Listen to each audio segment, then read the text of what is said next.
quick short live on the way home. My mirror doesn't fall off. Just a short drive back.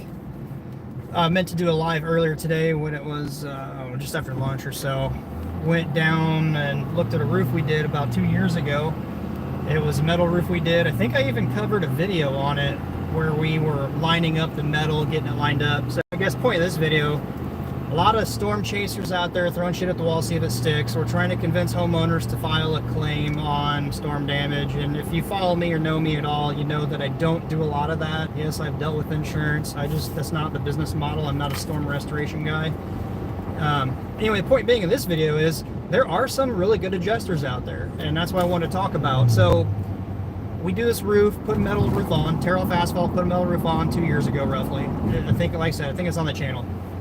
And the guy calls me, says he's got an issue. He's talked to his insurance company. I had no say in all that. And we've been in touch over the weeks. He's like, hey, I need you to come check my roof out, look for hail damage. So I go, I look at it. I'm like, man, it's so minor. I wouldn't do anything. He's like, you're not the first person that said that. He had a storm restoration guy try to tell him that there was damage and should file a claim. Signs an agreement, look at my roof, whatever. I'm like, oh, I hope you wouldn't have done that. Anyway, gave him the benefit of the doubt. I said, hey, maybe try to reach out to him. They basically ghosted him. I don't know, maybe they thought I wasn't going anywhere. So the insurance guy, somebody at the insurance company, I don't know who, a lot of this is behind the scenes, I have no idea, no say, said I didn't encourage it. But back to the point of the video is there are good agents out there. There are good adjusters out there. So they have this is the homeowner's words, they had an engineer come out. And he sent me pictures of what the engineer took. And I'm like scratching my head. Like, I don't see anything. It's grainy, it's depixelated and everything. So I go out there, I look at it today.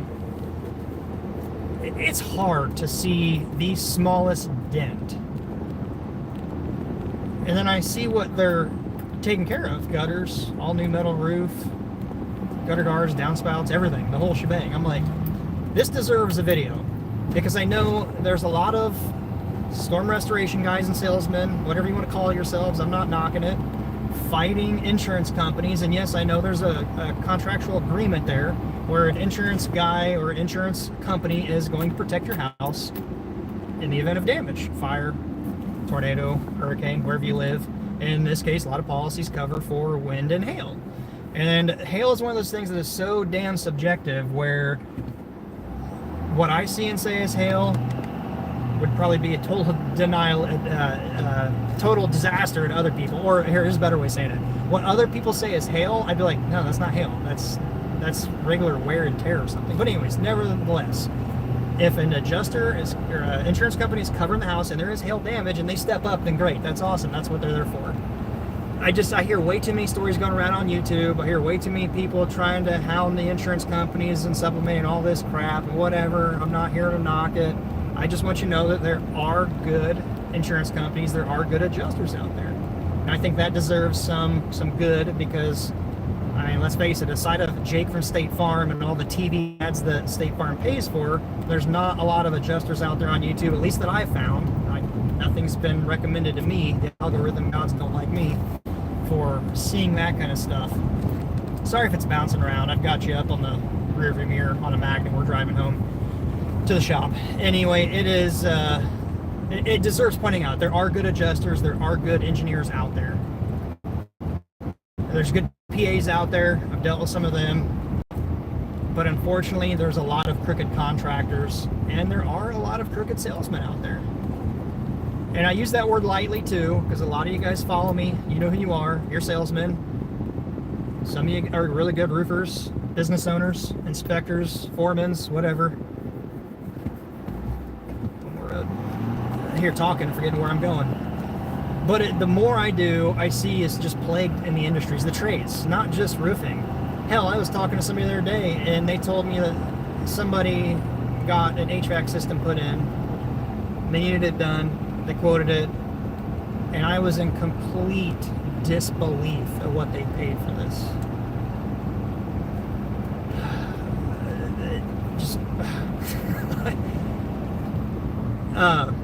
Here's a little friendly little tip. Don't take it the wrong way. And there might be a lot of parts, moving parts to the company you work for, or maybe you're like me and you're a smaller company where you have a lot of hats on. And I'm just taking this as a homeowner, a property owner myself. When I see shit pop up in the mail every other week by the same company, soliciting and all this shit, there's probably two factors with this. One, they just have a big, deep budget for advertising, which they have to recoup somehow. I'm pointing to you, the homeowners, paying the bill. Or the other factor to this is they just have a business problem, straight up business problem. I haven't paid for advertising in years. I don't plan on it. If you just focus on doing good quality work, taking care of your customers, do what you say, I mean, it's really that simple. Word gets out, takes a while. But these people that I've seen and witnessed, and yes, some of the, I'm not going to get into the trades, but I have filmed videos on my channel of issues and things that I've found of the very people that put these mailers in my door, at my shop, my house, people I know, every other week. And yeah, I just wanted to rant for a second. We'll do a real quick, we're like not even a mile from the shop, so I'll get this parked. And I was wanting to show one other thing. If anyone in here is a contractor, shout out real quick. I haven't even seen if there's any comments, I don't know. Give me a quick shout where you're watching from. Let me just get back to the shop and I'll see if I got chat in here. Just say, hey, what state, what city you're watching from, and if you're a contractor. If you're a contractor and you're looking at getting a trailer, maybe you already have some, maybe you're adding to it. When I bought this Liberty behind me, there was a feature that I didn't think was that big a deal, but let me tell you, as soon as I put this trailer into service, the other trailer I've got, I'm really pissed that I never paid attention to this because it's been a problem ever since I bought this Liberty. I don't know if maybe the guys on the job are like, haha, watch this, he's got a Liberty, let's, I almost said a bad word, but let's screw him on this other one.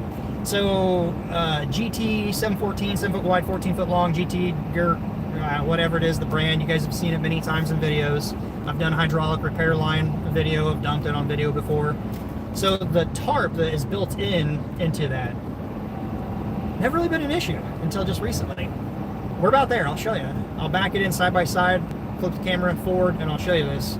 So if you're looking at getting a trailer, you might want this to be a little bit of a deciding factor because it's kind of a pain in the ass.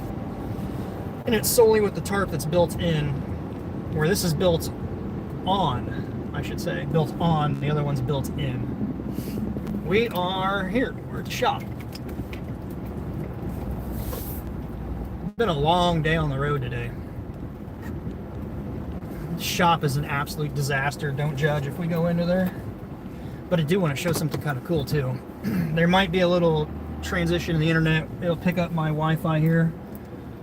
Broadband, so it might flip over and get a higher data bandwidth, better resolution maybe.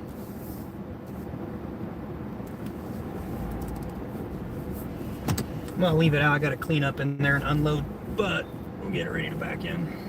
All right, let me see this real quick. Where's chat? 24, only one thumbs up. Wow, people, am I that bad? 24 people watching currently and only one thumbs up. Brian Barr, Arkansas, appreciate it. YouTube Slayer, I think I remember reading your name in the past. Fellow roofer, Scotland, all right, Scotland in the house. Contractor, thanks for the time and the effort, appreciate it, thank you too. What's up, Sullivan Joe, it looks like? Okay, chat is on the screen. Hopefully it stays there. All right, let's switch the camera around. I want to show you this little trailer issue, maybe just chat for a quick second and show you what came for the YouTube studio eventually. I've been talking about it forever. Camera. We're going to switch camera around here. All right. Done in the mobile office for the day other than backing this in. The newer Liberty I got here. It wasn't a selling point, but you've seen trailers that have this up here on the top. Some of them don't come with the tarp, but it's made for the tarp. This one, however, by the way, great shout out to North 9 up east of Anderson, I believe. Middletown, I think is where it was. A lot of trailer stuff there. Check them out if you're in the market for one. But he was like, yeah, this up on the top outside here, it doesn't get buried. And I'm like, that's never been a problem. Never been a problem until I bought the Liberty. Since I bought that trailer there a little over a month ago, I can't tell you how many times the guys have filled this and packed shingles up heaping and did not pull the tarp out first. So I get to the job last night to drop this off to get the overflow, because this was a resheet shake job we weren't expecting in some sections. And the tarp, or the sheets are filled up here, and it's totally pinned in into the tarp there. And I'm scratching my head, like, all right, well, I'm not fiddling with this. We just threw some, couple more sheets, cover everything, threw some straps on, and good to go. But that's the difference between the tarp being built in. The TC trailer, GT714, like I said. It's been a great trailer, hell of a workhorse, minus the tires getting flat from the landfill I go to. But, yeah, you wouldn't think this is much until you need it. If you are getting a trailer, definitely look at one with it out there. And one other thing, since we're talking about trailers and equipment, we did a job with this. One of the first jobs I put in here. It was a huge job. I'm not even going to tell you how much was in it because we were a little overweight, but we had to get it back. And my truck, although it is a 2023 F350, says it on the front tag, maybe up there, she was squatting. I had to have one of my guys with a heavier dually pull it back until I found this badass little air spring air lift on here. Let's check this out.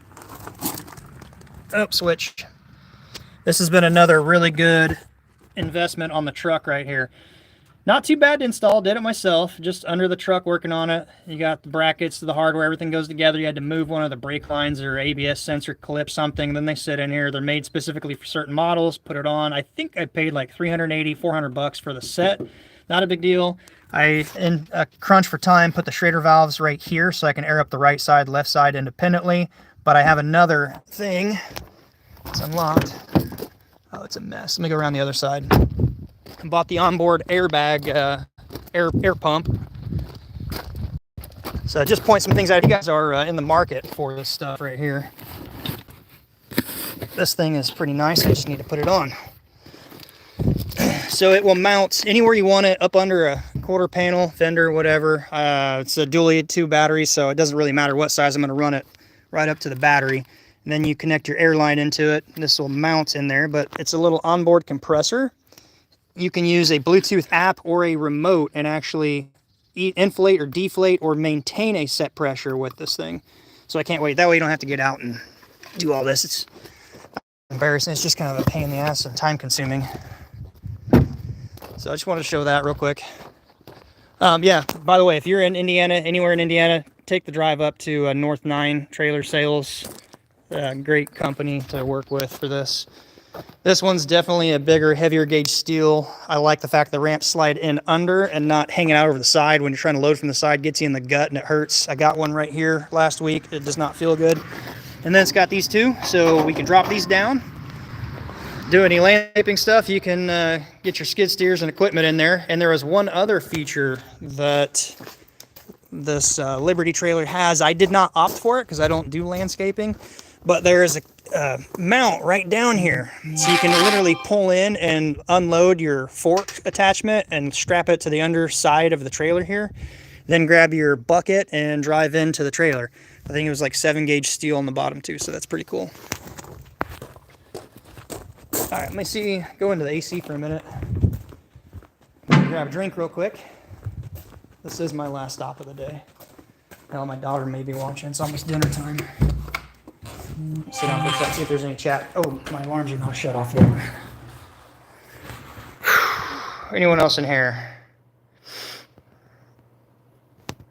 Cracking setup, mate. The trailer, that one was $14,000, I think. I mean, everything's gone up a ton. I should have bought more back before COVID. I remember in like 2017, 2018, at the time, my business partner, I was talking to him, we should like buy this. No, we don't. We can just get by with what we got.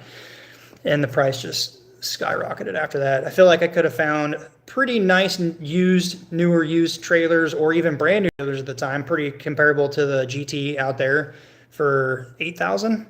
Now they're like 11 and 12 base. That doesn't even include the spare tire or the tarp. So when I got the Liberty, he's like, oh yeah, it's all set, ready to go. The spare tire's on it. The tarp is already installed on there. Everything was good and pristine, charged battery. And the toolbox is bigger too. It's I-beam. It's not tube, it's an I-beam. Toolbox is bigger. It's got a built-in charger, so no more do you got to bring a charger out and hook it up. You just literally plug it in. So that's been awesome. We're still up to only 5 thumbs up, people. Man, really, it takes a second. You know what make me just feel so good inside? There's 36 of you guys watching, probably almost a record, honestly, and only 5 thumbs up. If we can get that ratio a little bit higher, I'll release a video that I just shot earlier today with some derelict did with flashing. Honestly, it was a shit show. And I've talked about the, let me read this real quick. No, I'm not a one-man show. I just do a lot. Oh, I'm sorry. You said a business partner. I did have a business partner when I started it. Business partner since 2009 and some real estate stuff. Sidetracked here. I'll get off and back onto the track here in a minute. But then when I told my boss enough is enough, you're not changing nothing, you're running everybody off, I left there. Started this in 2017 with my business partner. What I was going to do is start something on my own and then be contracted by him to do certain stuff with the real estate. He said, no, let's partner up before we do that. Let's talk. So we did that. And then 2017, it turned in from a real estate company and a roofing company and a product company with patents. And then 2 years ago, the roofing was just outgrowing the other companies. It wasn't quite fair. So he came to me and said, hey, we need to part ways. You're in a different point in life, which is great. And people always say don't do business with family. I'd almost have to agree. Even though this was a good business venture with family, you don't normally hear of it ending on a good term. So anyway, back to where I was at here. Not cheap.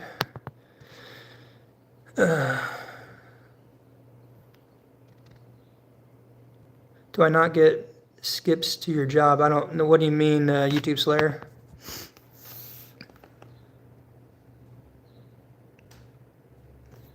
So you can clarify on that comment there real quick. What was I talking about? Trailer, job. The YouTube and this. We're at 8. Come on, people. 8 thumbs up, 37.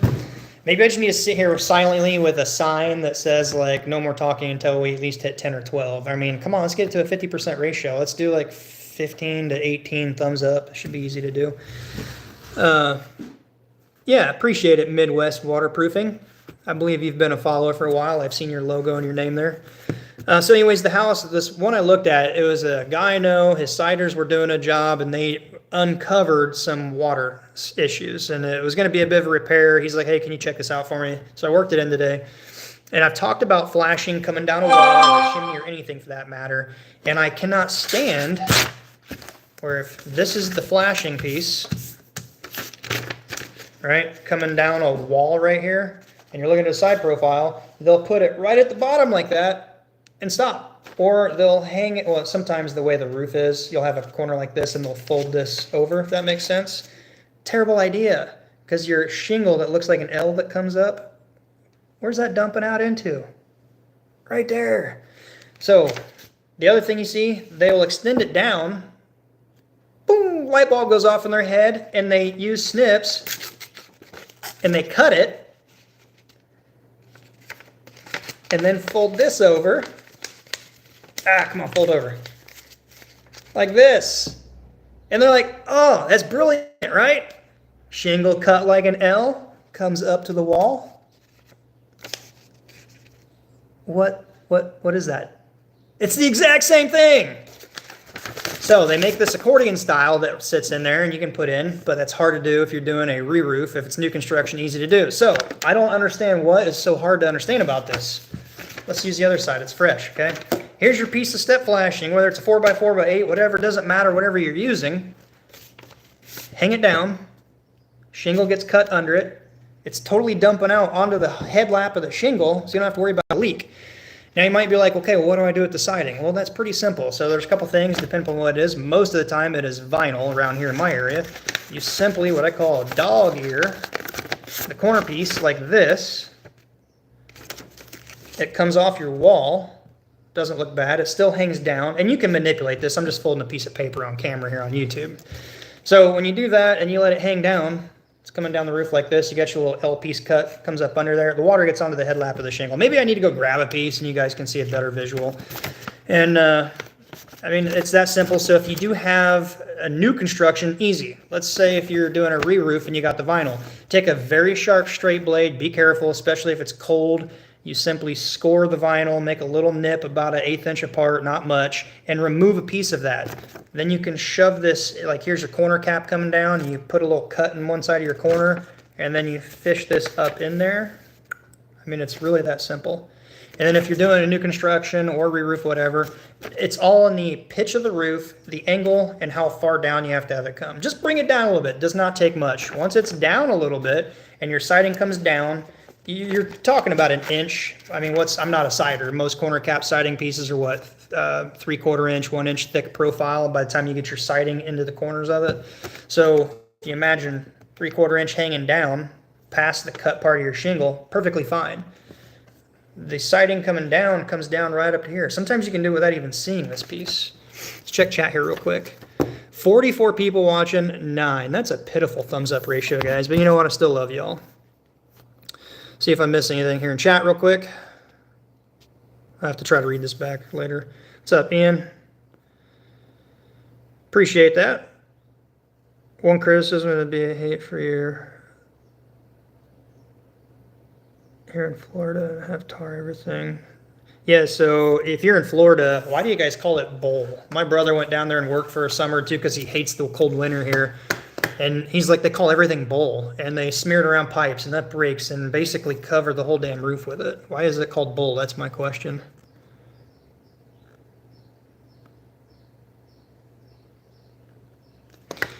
My hate for roof cement is because people use roof cement on top of the roof and they call it a repair when they wouldn't even need to put roof cement on the roof if they would have just simply flashed it right in the first place. I know it's hard to understand, and you know, it's just one of those things. I'm sorry. I do appreciate the critiquing though. Because what's BS? The bowl on the roof? I still don't understand it. I mean, what good's is your roof on your shingle and your whole roof truss system blows away? I guess to give a little understanding of why my hate for the tar. Tar is not, I don't know. Some people don't see it like I do. I've done this 23 years, 23, 24 years, something like that. And God, it's almost 24 years. It's 2000. If you roof it right, you don't need tar, caulking, and sealers to stop water from getting in. You know, it's no different than the pipe boot. I saw one yesterday. They put the pipe boot down on the roof. They literally roof the roof over the pipe boot, and they wonder why it leaks. And then their thought in fixing this is not, hey, why is it leaking? Oh, my jackass guys put the boot onto the roof deck and roofed over it. And let's just caulk it. That's their solution. And then it works for a little while. Yay, hooray, we fixed it with tar or caulk or whatever. And then it peels free, and then it goes right back to what it was doing. And it just looks bad. When if you realize all you got to do is take a shingle out, take the pipe boot up, tuck a new shingle under, let the flap of the flange be exposed. And if you want to hide it, but it's got to catch a headlap. 23 years yourself, Ian? You're probably like me. You're feeling it in your back and your bones. You ache. I remember thinking when I was a little kid, my parents and elders, uncles, aunts, I was like, joke's on them. When I get old, I'm gonna be perfect and never have any issues. And then here I am. And I'm like, God, what was I thinking? I'm aging just like they did. I'm not invincible. Don't use shingles in the UK. You guys use like clay and slate and just really good cement stuff.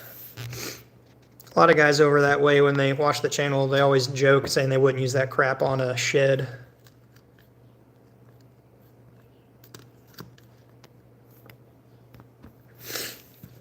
One of the things I wanted to show in here. Is it backwards to you guys? It looks, I can't tell if it's backwards or not to me. I don't know. Sometimes the phone and then the settings. I still got to totally redo or do up the office here. And this is probably going to be really bright. I need to work on the setting. I've still got to do a lot in the office, but check it out. It's a little bright and kind of whitewashing everything. But what my plan is somewhere in the office when I'm done, I'll have a little area done up in steel. I think I talked about it before in another video. It'll be this shiplap pieces on a wall for an accent wall. I mean, basically, it makes you a legit YouTuber, right? Just a little LED light like that and a decent camera. You don't need good content.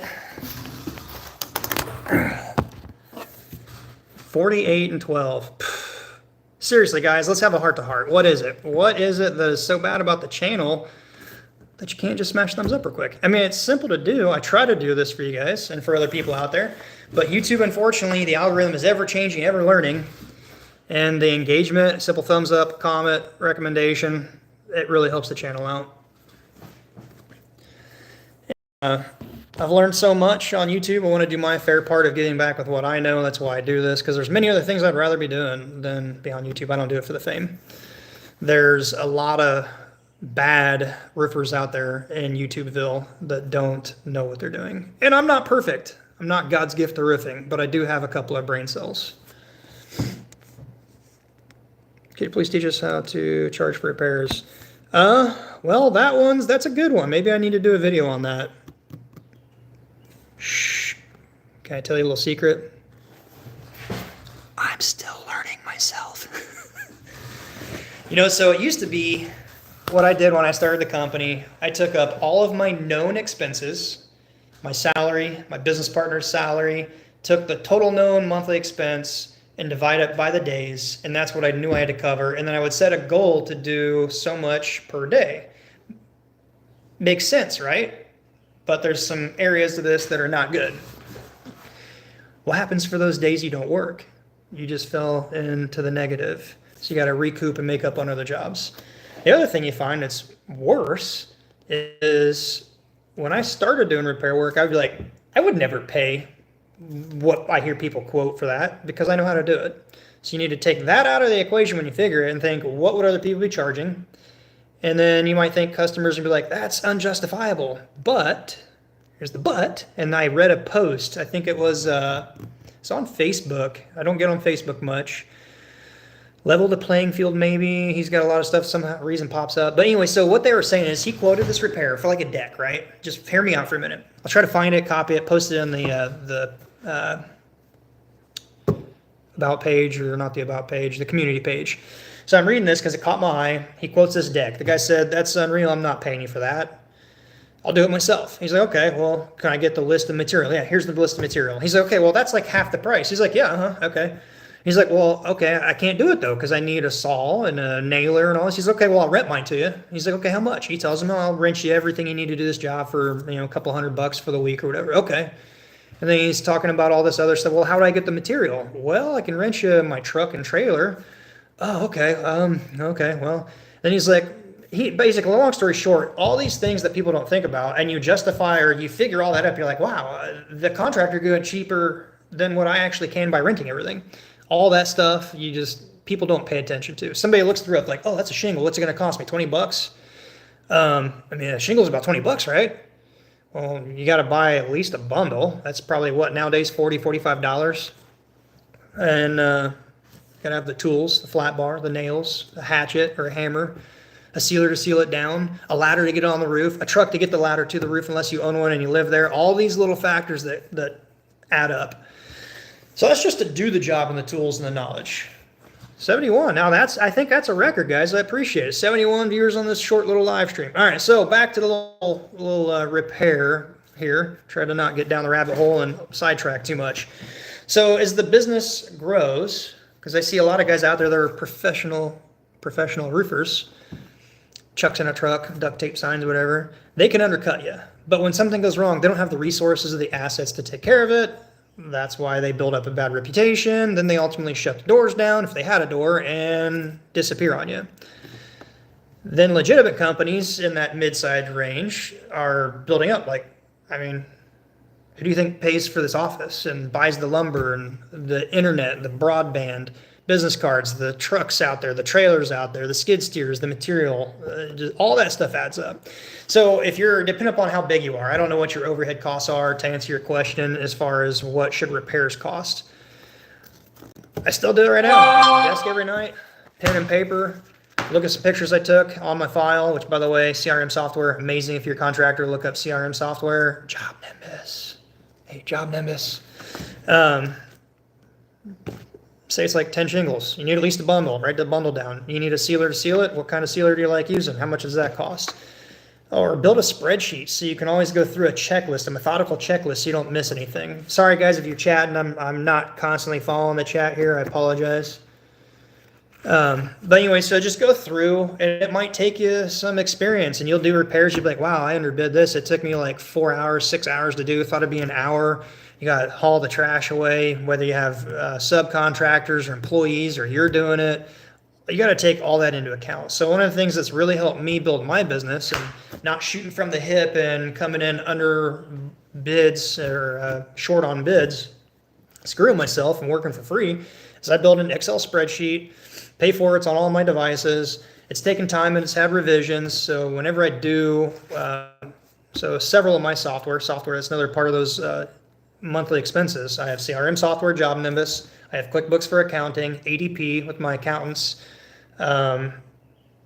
roof sketch for my roof measuring. I don't use Eagle View unless I really need to. That little elbow grease and I can get a lot of done. There's other software pieces that just all this stuff adds up. But point being, with my roof sketch, it gives me a little table of how much apron, how much flashing, how much end wall flashing, gable, gutters, gutter tops, whatever. It keeps track of all that.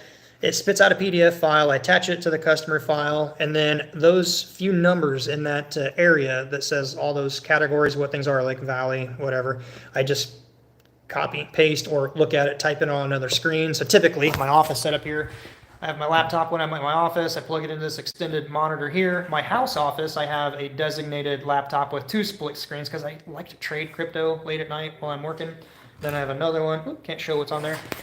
So basically, you'll just copy and paste or look at and type in. And when I enter that information on the one little table that's marked in green for like data entry, the spreadsheet I built up over the years, it just populates everything. You have a quantity it fills in. It multiplies by a price that can be updated monthly, quarterly, yearly, whatever. Then it has the total price. And then if you have like a good, better, best, it automatically populates those areas too, so you can automatically see whether you have estimated labor expenses, any hidden costs, your after you've started the job. So you got a bid accepted, signed off, you're doing the job, and you got to go to the store, you got to buy something that you need, something popped up. There's a whole category for unknown miscellaneous. There's even a category I built for return material to spit out your total, your profit margin, your price per square. And you do this over a few years, there's a plethora of data that you can go scrub through. I've got so much now, I don't even have time to even think about it unless I wrote a piece of Python script to actually scrub the files and then pull and aggregate the data. I don't know. I haven't really got into even needing to do that yet. I make more now than I used to ever thought possible, so I really don't even piss with it. All right, so that was a really long answered question, or answer to your question there about how do you figure repair prices. What time is it? 6:13. We're gonna wrap up soon. This will be the earliest day this week. This best live stream I've had in quite some time. Hell, I don't even know if I ever got over 71. Most of you guys probably watch live YouTubers and you're like, oh my God, he's got hundreds or thousands of live viewers, but I'm happy to get 75. 71, 75 is what I got up to. Anyone got any other questions I might be able to answer relatively simple? Appreciate that, Robert. Let me just glance through here. I'm afraid that I won't be able to read these comments back because I'm doing it live from my phone. When I use a webcam or a computer with my OBS Studio software, I notice that when I watch it back, I can read all the comments. Whenever I do it live on my phone, the comments are gone forever. So if you've ever commented in a live stream and I haven't responded, that might be why, and I do apologize. So that was Abe. I'm scrubbing back here. Abe, does that help clarify or answer your question about, can you please teach us how to charge for roof repairs? Ian says time and material. Yeah, that's what I went through, was just a much deeper time and materials, any overhead fixed costs, whether you have advertising budgets or CRM software in general online.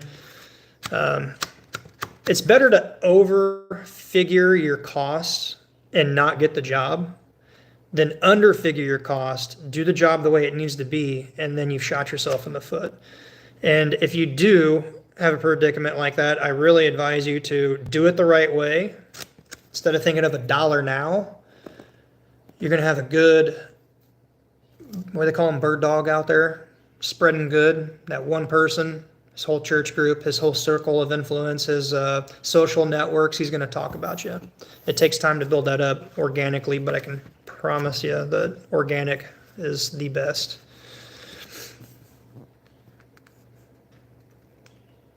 YouTube Slayer, appreciate that. Thanks for the good knowledge. I'm ready to start myself. Some good tips. Start yourself as far as start a business, start a contracting company, or start figuring your estimates differently.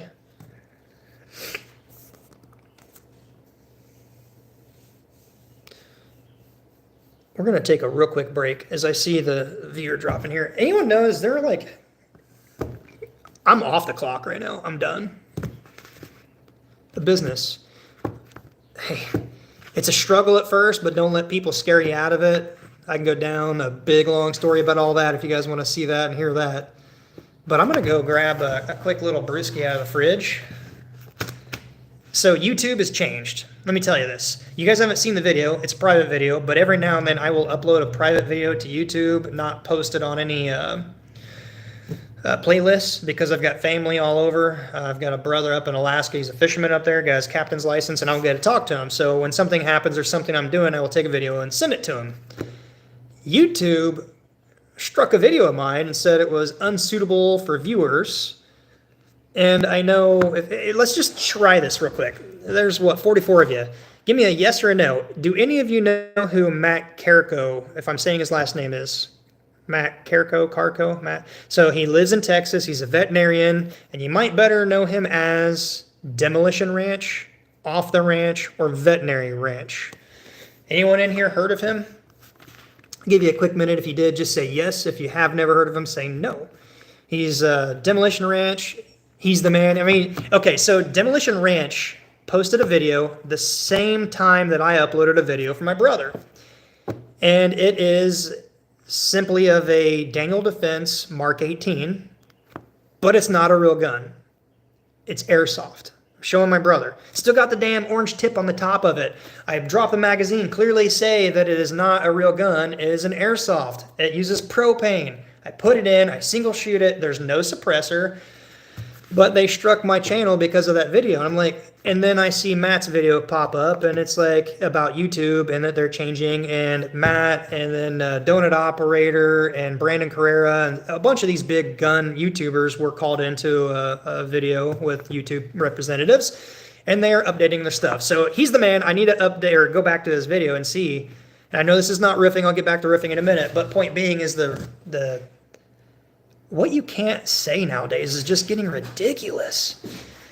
He was going through its big gray area. If it's scripted, and if you guys have watched the video, you might know what I'm talking about. He basically scripted the whole video and then shows it. And he's like, I'm just waiting for YouTube to make the move here and tell me, either give me clarification what I can show or not show, and why you can show people getting shot if it's a news clip or a reenactment or whatever, but people like you and I can't unless it's scripted. So he may have found a little loophole there and he scripted it out and showed it.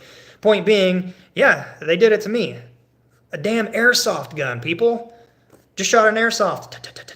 And then I flipped it into full auto because it's not a real rifle. I mean, it's modeled after a rifle, and went just started shooting full auto, and they hated it. Unsuitable. How do I generate leads? I do good work. I follow up. I answer my phone. I mean, seriously, that's it. If I wrote a little flow chart, it's a slow start, but it's like the exponential. Like this. I don't pay for advertising. I don't do all that. I laugh at them. Actually, years ago, I would get them in the mail and I would look at them and examine them, but it doesn't make me call them. And it's not just because I'm a roofer. I get them for HVAC and other various issues. You were crying 4 minutes ago. Why were you crying 4 minutes ago? Let me go grab this beer real quick. I don't think it's against YouTube policies to be able to drink beer. Oh, so something else too. If you're roofers, check into, some people hate on Dimitri, but I mean, some of what he's offering, I get the BBB calling me all the time, and it's a big joke. It's a big scam. Oh, you want to be A+ rated? Pay me a gazillion dollars and we'll give you a recommendation. Like, okay, what happens if I screw somebody over? Are you going to fix it? No. That's pretty damn biased. But yeah, check out Dimitri's platform here, and then also never quit learning. I mean, I still go to seminars and conferences when I can. Corex, I think, is the air ventilation brand. By the way, check this out. Oops, it didn't switch. There we go. This fridge is like my all-time favorite fridge. I found this in a camper at the property I bought. And the tag on the back said 1969. I swear, I'm not making it up. Oh, we're getting real low. It's mostly water in here. But yeah, we're gonna have a drink. Don't judge. I'm off the clock. I just need a koozie. A river drinking beer? No way, right? There was a video skit I was trying to do once years back. I was watching BDR, and I'm sure you guys know who he is, and all the videos they have where beer is involved. I think my little skit was going to be with repair. I don't even remember. I never actually posted it because I was like, this is bad. My stage presence wasn't good. But basically, I was like, he's like, Dad! And then all of a sudden, a beer drops out of the sky. I was going to do a skit against, or with BDR, or of BDR, and talking about the roof. And then I was trying to edit it, so I'd throw a beer up and then start filming it, come down and catch it. And I was going to edit a Big Sun in. It's pretty ridiculous. I don't even know. It was like 4 years ago. 4 or 5 years ago.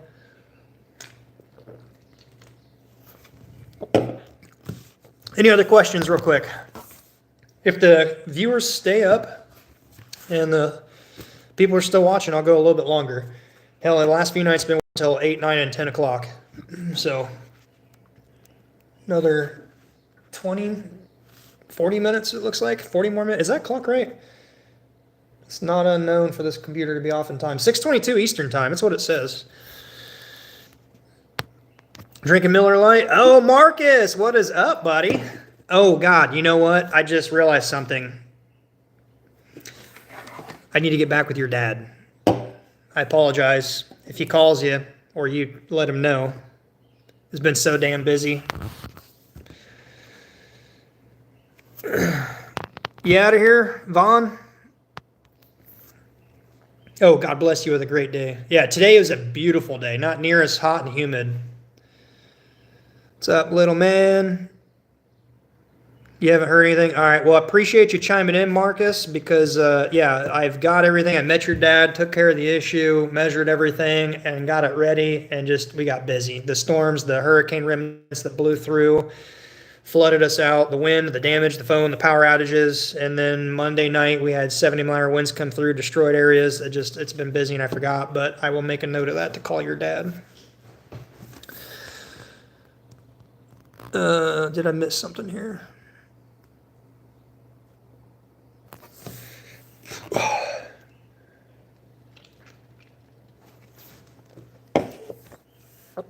But I think that's what it takes. You pop a cold one, put it in front of the camera. Maybe I should have put that as the thumbnail because the viewers go up.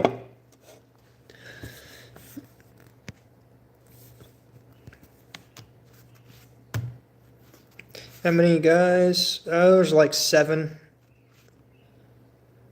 What lap you on?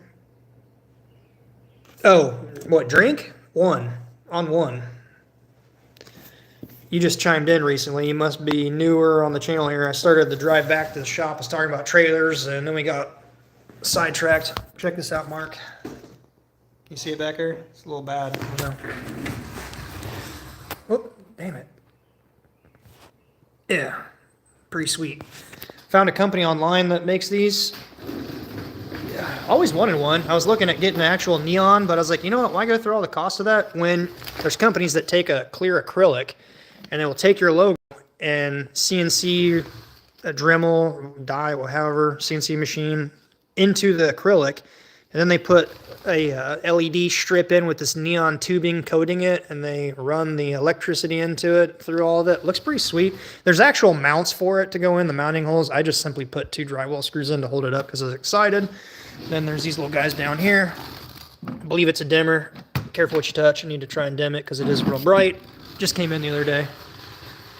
But I like it. That's going to be the backdrop in the studio when I get it done. We are slowly making progress. I did get my mini split put in here.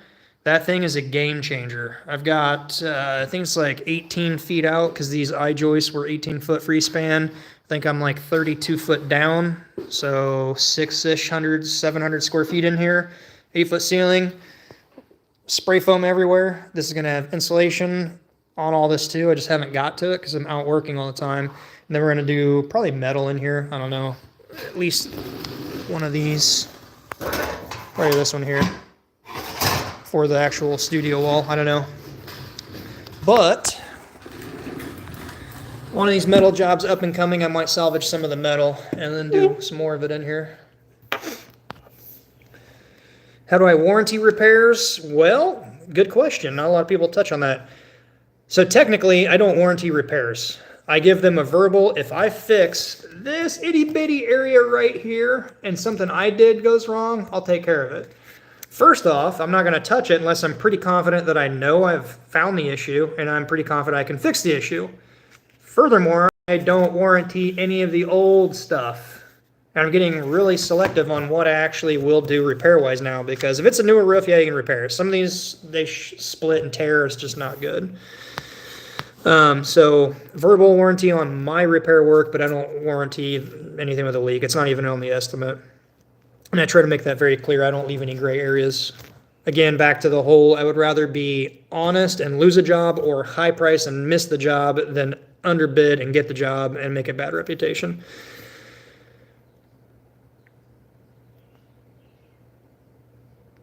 Do any roofers use masonry primer to install ice and water? I've not heard of that.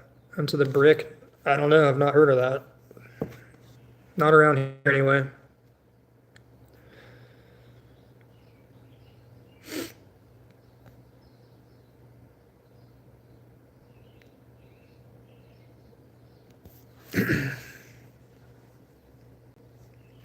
Yeah, so if you, was that you, the same guy, Mr. Burgundy 25? Yeah.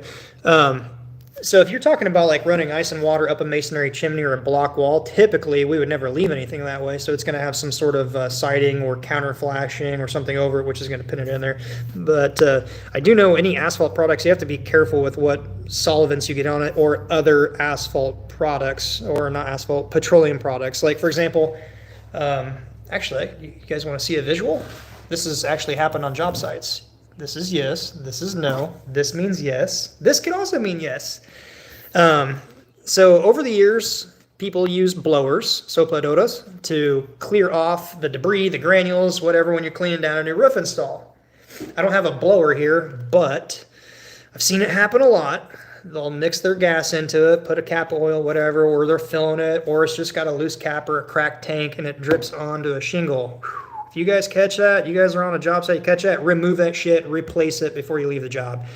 Gasoline will eat right through a shingle. You think it's there, oh, it'll just evaporate? No, it's going to turn that into goo. It's going to wash out, and it'll be a little crater that's going to call you back or get you a call back. So what I was getting at with that, take some ice and water, stick it to your hand, pull it off on a hot summer day. That shit's hard to get off of. It's all over your hands. Best way to get rid of that is with another petroleum product. My favorite, when I go to my house, in my garage, when I first walk in above my mud sink, I have a can of WD-40, some paper towels, take a paper towel, hit it lightly with some WD-40, rub it around. It'll take that shit right off to looking oily. Then you use some Dawn dish soap, take that right off your hands. Yeah, it's probably not good. It's probably soaking into my bloodstream, but hell, I'm 41, I haven't died yet, and I enjoy life. I really enjoy it right now.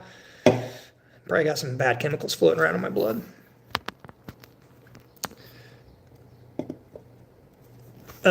Like paint thinner and stuff. Yeah, I'm sure that'll do the trick too. Actually, you know, paint thinners, I feel like they're not going to cut through it as much. You really need like a good degreaser or another petroleum product. So next time you got that, or even another one is, shit, I may have it here in the office. I don't know. I haven't got all my, nah, I only have a couple things over here.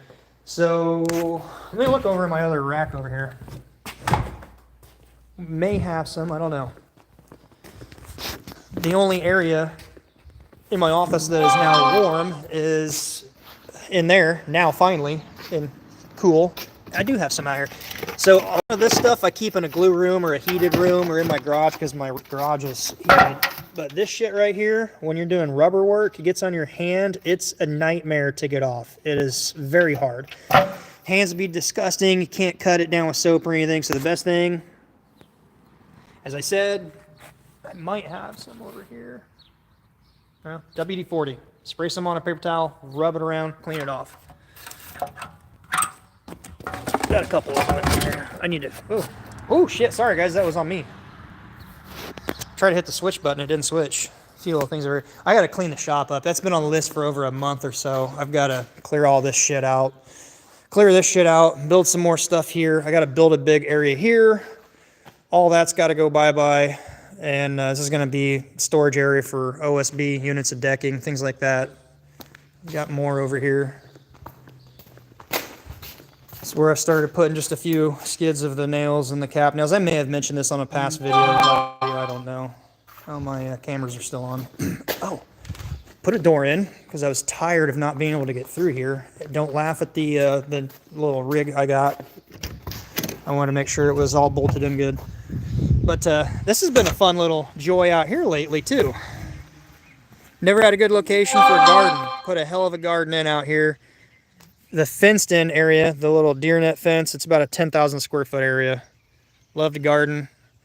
A lot of sun here, a lot of good soil, so I'm like, yeah, we're going to take advantage of this. I don't like mowing. I hate mowing. I mean, I don't mind mowing, but if I'm going to have to mow it 2 times a week, I'd rather plant a garden once, and if it grows weeds, it grows weeds, and if I get a harvest, I get a harvest. And it's actually done really good. I don't want to bore you guys with the garden, but if you want to see anything in the garden, let me know. Otherwise, we'll turn around and go right back into the shop. The Hummer is prime, yes. What's the Hummer?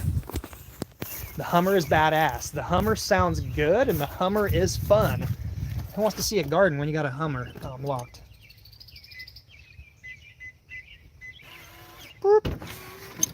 Having that go right out the back is nice. So, switch. This thing here has been a nice buy, a nice investment. What I want to do, I don't know if I can do it if I'm stacking wood back here. Right there, right here. One of these that should fit through. I want to put a little door because I hate going out and around. But the Humvee, yeah, this is the Humvee the company bought a couple years ago. So when I do a lot of military veteran give back stuff with, when I can, work allows, I will do free labor repair work. We are buying a roof for a veteran this year. So if you guys are in my area and you know a veteran in need, let them know. They can go to grandroofinginc.com, and there's an area somewhere on the top of the page where you can nominate a veteran in need. And we will show up. There's no official deadline to it, but we'll show up, and we're going to strip a roof down and replace the roof 100% free of charge for a veteran. Who wants to hear the Humvee? Sounds good. Probably on the outside. Sounds a little better. We'll start it out and walk out of it real quick. Oh, there we go. Glow plug. Right there. It's already off. Shh. Let's hear this American pride.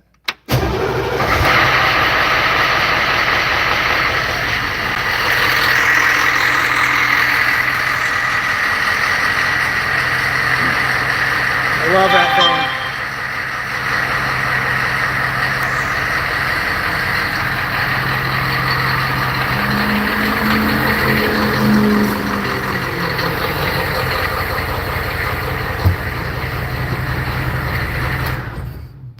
So that's the Humvee. A buddy of mine built this for it.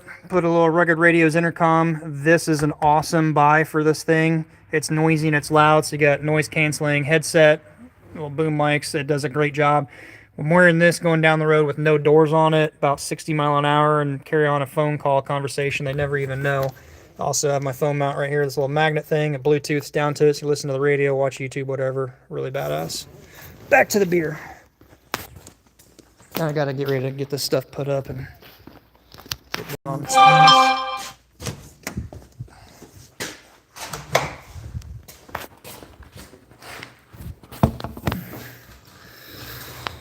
Any other comments, any other questions?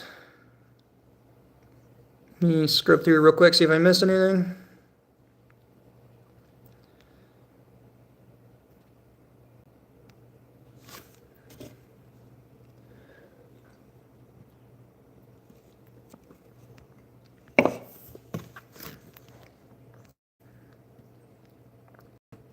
You have your own roofing company. Oh, Brian in Arizona.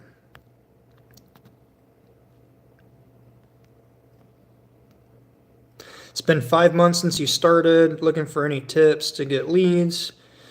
And you're 19 years old. First off, Brian, kudos to that. And also, you spell your name with an I. I like that.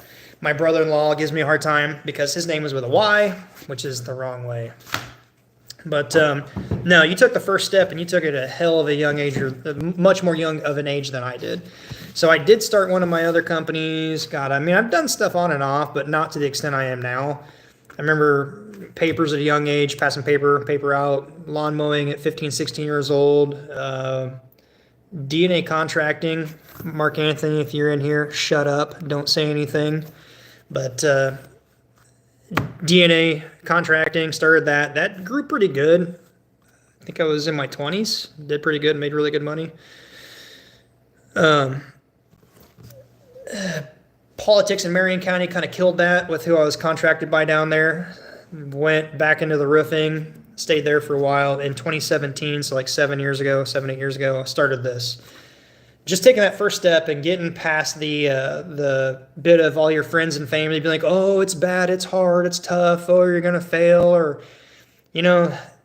what isn't there that saying that how do you keep a crab in a bucket? You gotta have at least 2 in there. Because the poor bastard down on the bottom of the bucket sees the other one crawling out and he pulls him back in. I think that's how that works. So the majority of society is not going to be out there and encouraging you. So first of all, thumbs up to you taking that step. But to answer your question, before I get way too sidetracked here, how to get more leads. Where was that? Yeah, you're in Arizona. What part of Arizona? I got some family moving back out that way, I believe. Or maybe it was Nevada. I don't know, somewhere. Where's the... Oh, is that Reno, Nevada? The air race is going. So anyway, here's a couple of quick little tips. The best thing is if you can get something working for you while you sleep, the famous line, passive income, passive income. Oh, it's like the cattle call to everyone. Passive income. Let me tell you, there's no such thing as passive income. Everything takes some sort of effort. Some things are less requiring. But anyway, so if you have a computer and you have a little Word file, document, app, whatever, this is something simple you can do right now or as soon as the stream ends. Take you 5-10 minutes to plug in some information. Print them out, post them around town, and they're working for you while you're working. They're working for you while you're sleeping. Business logo, contact information, website, social media, whatever. And at the bottom, there's a setting in Word where you can put your phone number and it turns it like you'd see in a college campus, and then you pre-cut them all. Post them up at public bulletin boards, at gas stations, or wherever. I've talked about this in a video years ago. That's one thing I did. And I posted it in the only gas station in this little town 45 minutes south of here, and it was such a small town that not many people still used internet, cell phones, email, and they would literally see something, tear it off. I'd do a job in the area, I'd stop and get a drink, go to the bathroom, take a look. It's like, oh wow, they get plucked off of there. And I started asking people like, oh yeah, I found your little flyer at the gas station. Free, very simple. I will say don't do it unless you have permission or there's a public board there, because that's the last thing you want to do is piss off people in your community or business people. You want to build business people in your alliance, not piss them off. So that's one simple thing. Business cards, social media platforms, YouTube channel. Believe it or not, this YouTube channel has led to a lot of work for me too. It's just built up a lot of viewers all over the place, and people find me looking up how to fix their leak, how to find a leak, and then they see that I'm here in Kokomo or near Kokomo. Stay away from radio, stay away from TV, very pricey, and I don't know, you said you're 19. I don't know any 19-year-olds that still watch cable TV or any TV ads. I don't know. Let me scroll down and see if there's anything new in here.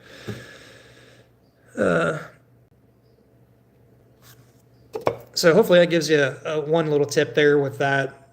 I'm just trying to just do good work. If you're like sitting at home not doing anything, try to do some work, document it.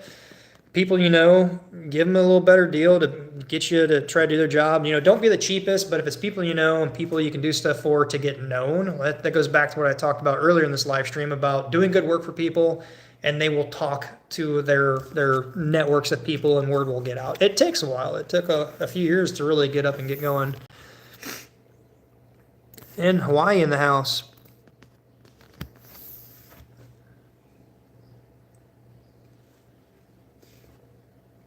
$6.40. All right, so I'm not sure what's going on with the thumb up ratio. For some reason, it shows it a 1 over an 8. So I don't know if maybe something shifted it over and it's 18, or flipped it and it's 81, but it definitely doesn't look right. I wish I could show you guys. I'm going to move my phone sideways for a second. It's probably going to screw the video up. It says rotate back. Yeah, I don't know what's going on with that. Now it says 19. Surely it's not 19 thumbs up after a 1 hour live stream with up to 70 some people at a time. Any other questions? Any other business questions, marketing questions, roofing questions, material questions, anything I might be able to help you with? Well, you've got my attention for maybe 20 more minutes. My little girl's probably already had dinner. It's my wife's day off. I do want to get home before dark. I promise, guys, the studio is coming. I just got back here not even an hour ago. Business is more important than the YouTube channel. I want to get it up and running. I still got the whole house to do. Get going and managing. We got 70. Wow, it just jumped from 54 to 72 people. That was a glitch, maybe. But any questions, I'll do what I can to answer. Anyone want to see anything in the shop? Anyone want to pick my brain on anything I've done? And we'll go through it, go over it. Who was that? Brian, I think it was, because it's something about Brian with an I.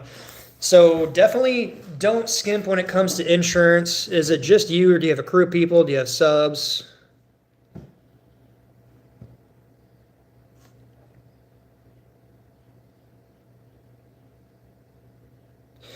Ladder arm name. Oh, you talking about a standoff? You want to buy it, tired of laying the ladder against the gutters. Good question. Let's talk about it. All right, who was that? Clean Bursts Power Wash? Am I reading that right? Looks like it. It's itty bitty bitty small. Taking the first step. Somebody told me on one of my videos I did, and he's like, hey, you need to look at this. I never heard of it. I didn't know what to search. I had the old Wagner. One of the ladder brands has this thing that goes on. I need to cancel this video system. It's going to keep going off. I'll delete them later. But it was a pain in the ass to set up. And a YouTuber video follower of my channel showed me this right here. Let's go to the other side so the sun's not on me and the camera. This thing right here is badass. I got it on Amazon. I'll try to link it later in the description to this video. But if you look up, once the stream's over, type in Grand Roofing ladder standoff. Just use some keywords. You'll probably see a video where I talk about this. Or actually, I think in most of my videos, this might be one of the Amazon links, clickable links I keep. It's primarily the Hatchet. Yeah, I think the ladder standoff is on there. The Hatchet, usually a GEOCEL. There's like 3 or 4 products I usually link in every video. And this thing is awesome. So just literally kind of pinch it together just a little bit and it pulls out. Set my phone down here. Maybe it'll sit in here. See, that's not quite shit. How am I gonna do this? I was gonna carry it in. Hey, I appreciate the tip there. Thank you, Clean Burst Power Wash. But anyways, if my stand on my phone broke, you know what? Let me set this down just for a quick second. I'm gonna get the ladder into the shop and in the shade, and I'll grab my phone.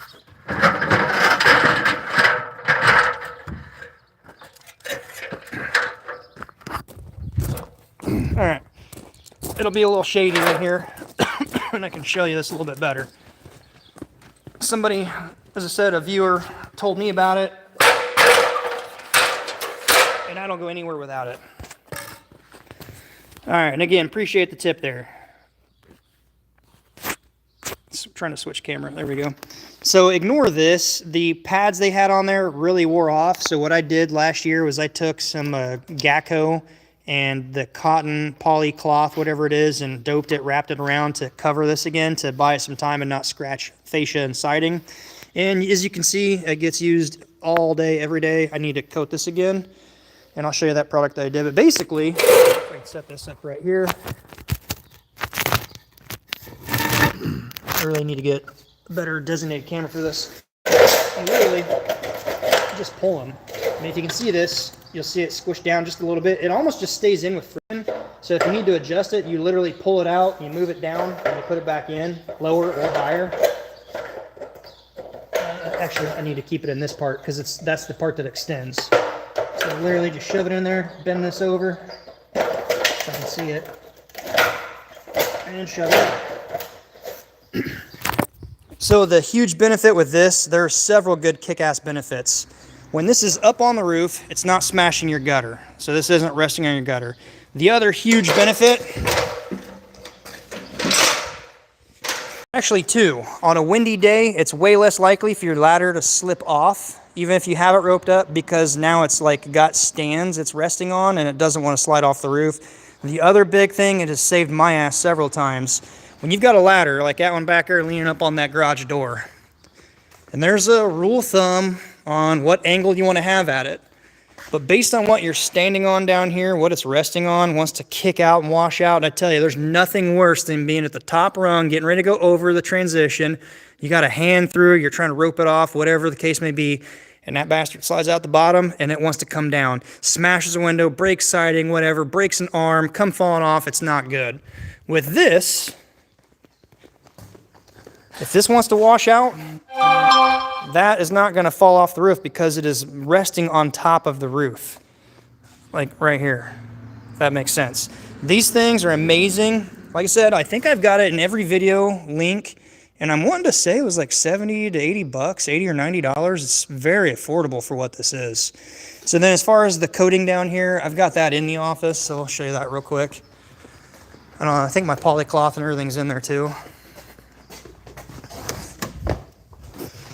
Yeah, so there's the cloth, use it for flashing, and it's the Gecko patch. So the patch is much thicker with fibers and stuff in here. It comes in white or black.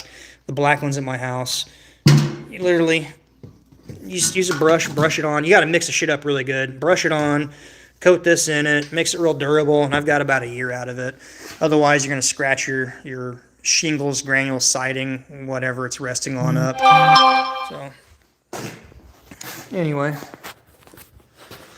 I do again appreciate that. Boop, switch back. There we go. Oh God, thank you guys. 89 viewers. That's probably the best this channel has ever done. 77, 89, somewhere in that range.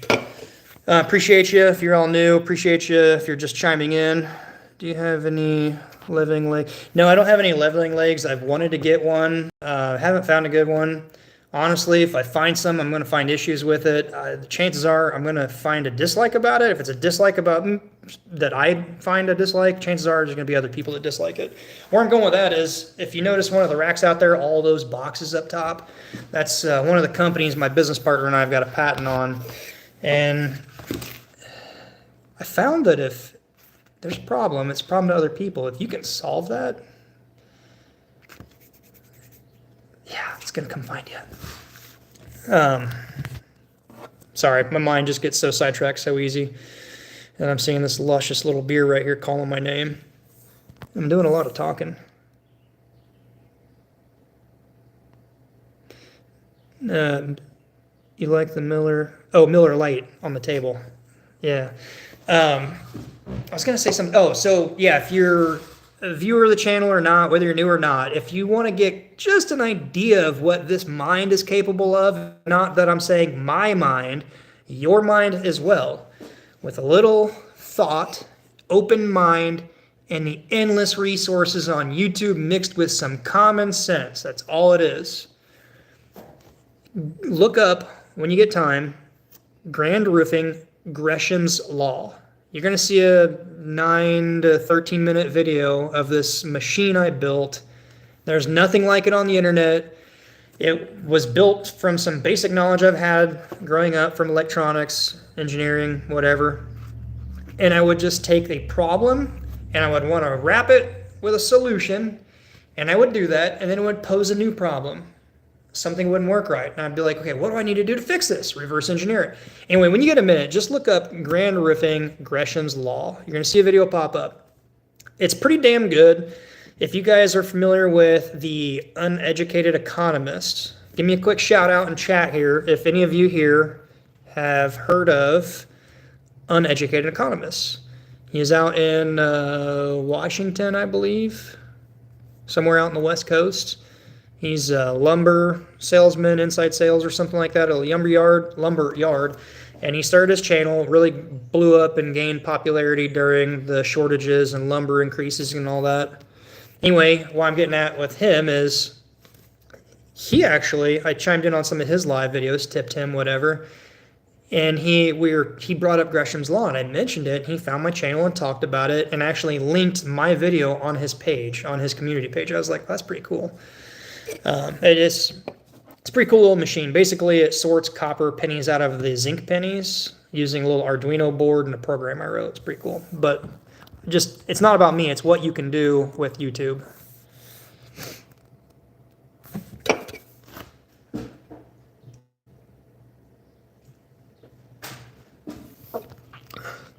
Thanks again, Clean Burst Power Washing, for the tip. It's going to buy a new case of beer. Well, half a case of beer, depending upon what kind of beer.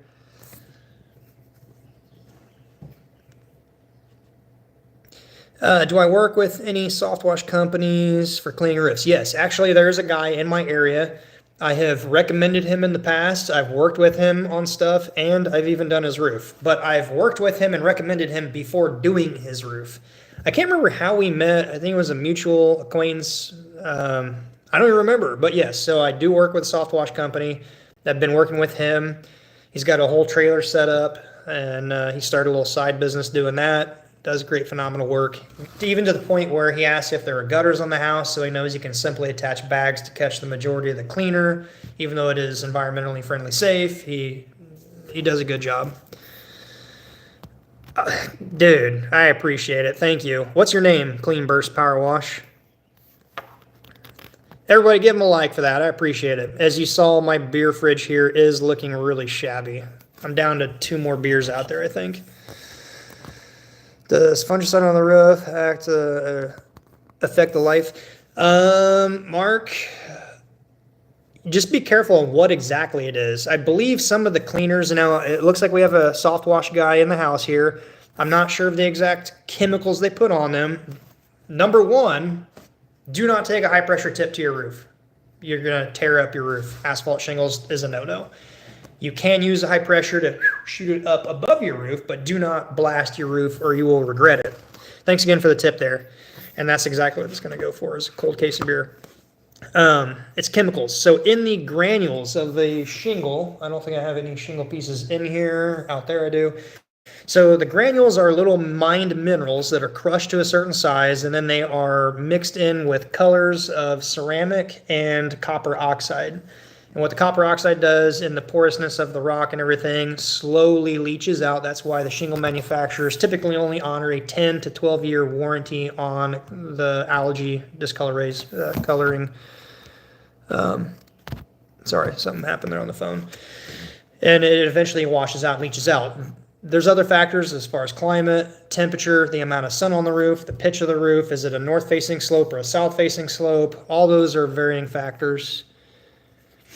Any chemicals recommended? Let's give Clean Burst a quick opportunity to chime in on what cleaner you would recommend. I know there's cleaners on the market, but you want to make sure it is not going to affect the roof. There's one cleaner I did a video on as far as getting rid of the tiger striking on gutters, and it worked phenomenally. But I will say, after using it on my house, be careful, be cautious. If you get it on like vinyl siding, you want to wash it off. You don't want to leave it on there. I ended up, when I shot the video, left the mop leaning on the side of the house. I walked away, did some stuff, came back, took it off, didn't think of it, and it completely like etched and oxidized the siding. It took a lot of buffing to get that out. So sodium hyperchloride, is that what I'm reading right there? So there are a lot of companies. You guys might see this guy. His YouTube video, I remember seeing his videos when he was like sub 10,000 subscribers. And now he's probably at 250,000 subscribers or more. Spencer Clacy Spencer, something like that. I don't recommend him. I hate the way he's taken his channel, but whatever. I mean, he's a good businessman. It's very short clips, and he's all about him and building his channel. and making $1,000 a day, $1,000 a day. That's at least, I don't know, just whatever. I mean, really, if you want to get into business, it doesn't matter what you do. Just find need in the marketplace and do it better than other people. That's really all it is. That's all it boils down to. Any advice for a new roofer? Lots of advice. I don't know. Maybe I should make a video designated right around that and post that out there. Because I was talking to somebody else in here. I believe his name was Brian. A couple of people talking about tips and recommendations on building a business or how to advertise, things like that. So watch this back, scrub back a ways, maybe a, I don't know, half hour ago or something. I was talking about that there. If you want to do it, commit to it. Don't listen to what other people say. Learn, never quit learning. Do good quality work.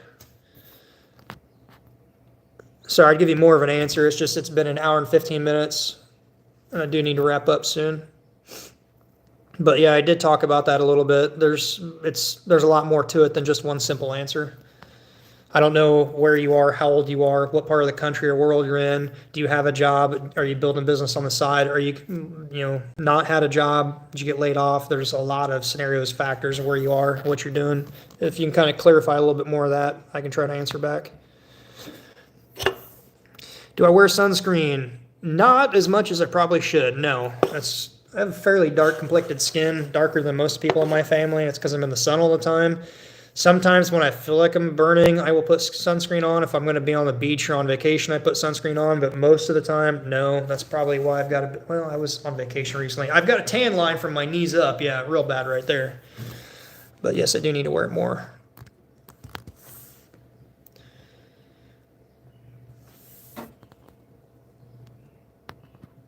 Look at that place, so much room for activities. You mean here in the office? In Kansas City. Captain, was that you that said any... Let me scrub up here real quick. No, that was Walter. Any advice for new roofers? Walter said that. You guys, I really want to try to do a live Q&A. With the OBS studio and a camera. That way I can watch back later, because I'm really worried all these comments are going to be gone. I won't be able to see them later.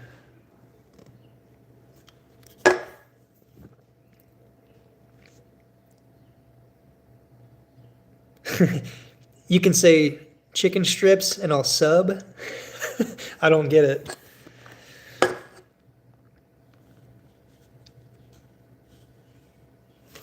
Elite Pro Roofing, yes. What were you saying yes to?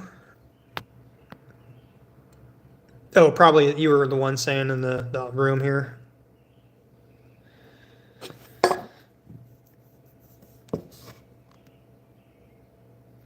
But I missed a lot of comments here. Guys, if I missed some comments, I apologize.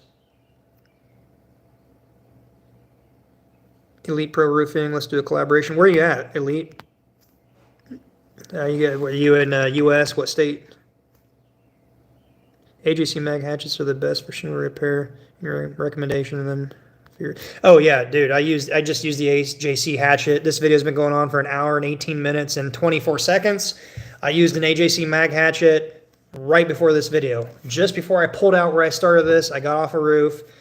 It was a businessman here in Kokomo. Checked his roof, had some wind damage from Monday. It wasn't to the point where I'd recommend filing a claim or anything. He literally had, I don't know, probably 5 feet of ridge cap that blew off. I counted them up. I measured it out going like this. I was like, well, they're all here. I was like, let's just fix it real quick. It's not worth like trying to quote a repair, schedule in, trying to come back. So I was like, be careful I put this back in, no charge. AJC mag hatchet, hand nails, pop, pop, pop, pop, pop, pop, pop, pop. Tube of GEOCEL 4500 brand, my favorite go-to. Squirt all the sides, push them down, good to go. Another happy customer even gave me a little tip. I was like, I told you I was gonna do this for free. No. I mean, and then you have a guy out there that's gonna tell everybody he knows, not some scammy little salesman, snake oil guy. That's all just about the buck. I tell you, if there's one other concept in business I've learned, don't look at it as chasing the dollar. Just give a good service that the market needs. Look at what the market needs. I don't care what you are. Marcus, you know who you are. What does the market need? Hear for it, look for it, see it, observe it. Give the market what it needs. It's that easy. I heard this in a book. I don't remember what book I was listening to at the time. He's like, next time you're at a landfill and just looking at the heaping mound of shit, you're just gazing at it. Everything you see there was once created by man or woman. Let's see. I got to be politically correct here. He, she, her, it, him, whatever. Let's not go down that road. Anyway, anything you see in that pile, somebody made because somebody needed it or they thought there was a need for it, and the market bought it. There was an exchange of currency and ultimately ended up in the landfill. So next time you see a trash pile or a trash dump or a landfill, be like, yeah, this YouTuber, Grand Roofing, wow, look at that shit. I mean, somebody made it, somebody paid money for it. All you got to do is just find out what the market needs and provide it. What else did I miss here? Ooh, wow, somebody there's got some language. I apologize. I have no idea what that is or what that says. But we can understand this means roof. And I appreciate you watching. Marcus, you know what I'm talking about, right? There's a niche in every market.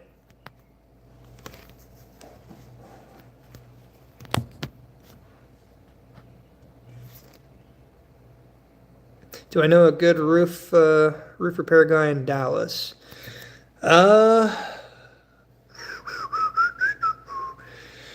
I would recommend going to Directory. Go to this guy's webpage and look for somebody that might be in his network. That's a good starting point. I don't personally know anyone out there. There's only a few areas, and there's one I will give a shout out to, and it is Greenlight Construction in the Chicago area, Illinois. I actually met him at a trade show, and he was the featured speaker for that. Awesome speaker. And when you get to know somebody like that, just seeing who they are, even what little bit I met him, you know, when you ever met somebody like, ooh, after 5 minutes, I want to steer clear of this person, or you get the eepy, creepy jeepers, and you're like, yeah, no, definitely not letting him work on my house with my wife and daughter home. Yeah, that kind of feeling. Well, you get the opposite side of the spectrum. When you see somebody like, wow, you know, it's not often that somebody knows their shit to the point where you're like, well, they're just putting on a show. No, so if you are in the Chicagoland area, check out Greenlight Construction.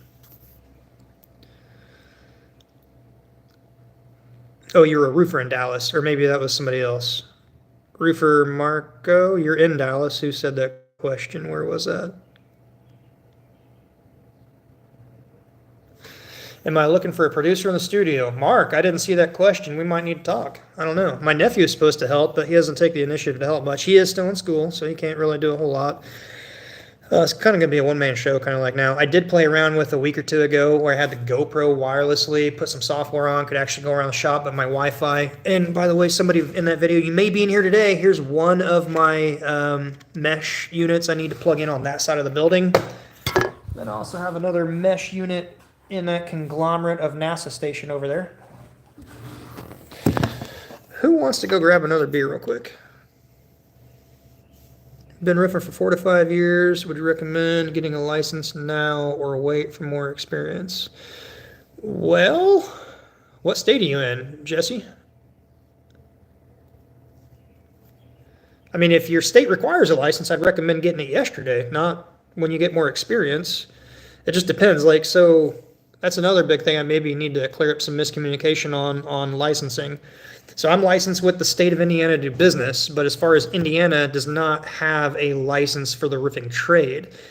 Indiana, it's broken down based on the town or municipality. So based on certain cities and counties, like Howard County, Kokomo, absolutely nothing unless you're building on a new footprint. We can tear off a roof right here if you wanted. No, I mean, city, county inspector guy could pull right up and there's not a damn thing he could do because there's nothing required. You go right over to the next county this way or the next town and they require permits and inspections. So I can't really give you an answer because I don't know where you're at. Yeah, you're in California. See, I don't know how California laws are. I know here, I think I have like 6 different licenses. I mean, it's fucking ridiculous. It's stupid. You go down in Marion County, you got to be with Marion County. You want to work in Lawrence, you got to go get a license with Lawrence. You got to get the surety bond. You got to go through fucking orientation. That's a half day. Then you got to go down to Lawrence. You got to register with Lawrence. You got to get them a surety bond and all this shit. Just so one 500-pound fat fuck can pull up to a job and look at the roof and then go sign his little initials and drive off in his damn Maserati or Jaguar or whatever it is. It's all about money. I don't care. They don't care. It's not about protecting the homeowner. It's about money. What's up, D. Porter? How you doing? I believe I remember reading your name, and you're in Tampa, Florida, correct? If I'm right, if I know my viewers well. I'm doing good, buddy. Hopefully you're doing well yourself. Hopefully I didn't say the wrong city, but I'm pretty sure you're Tampa, Florida. 6 question mark. Ismail Chevy. Did I miss something? Something about 6. I'm gonna grab a drink, guys. Bear with me on this short little walk. I need to move the fridge into the shop. And thank you for the soft wash guy. Oh, it's the last one. Look at this. Whoop. Right there. No more. Just water. The way a real roofer should have his fridge. And I thought about putting ice cream in there, but I haven't done it yet. But yeah, thanks again. Quick shout out to the soft wash guy in the house here for the tips for a case of beer. It's looking shabby in here. Last beer, so we'll go a few more minutes. Sounds good. Hey, Marcus, were you in here when I was talking about my Daniel Defense Mark 18 and YouTube struck my channel unsuitable for viewers? Yeah, there we go. Yes, shout out to Clean Burst Power Wash, the sponsor of this beer and the future case I'm going to get. Thank you. Everybody give him a quick shout and like his comment there. You have a question about snow guard to stop that snow curl that hangs over the edge of a roof. You know, I've only done the bar. I've never done cleats. And I know when I built my shed behind my house, I put the bar on because the first year I didn't do it. And the reason I didn't do it is because, let me draw this out here with my fancy little drawing skills. This is said shed roof. This is going to be terrible. Oh, I need a whiteboard. Camera overhead. So typically, the reason you would need ice guard if you're on a house, a residential house or something, you have a heated area here and your heat rises like so. If your roof system is built correctly, you're going to have cold flowing air in through your soffit.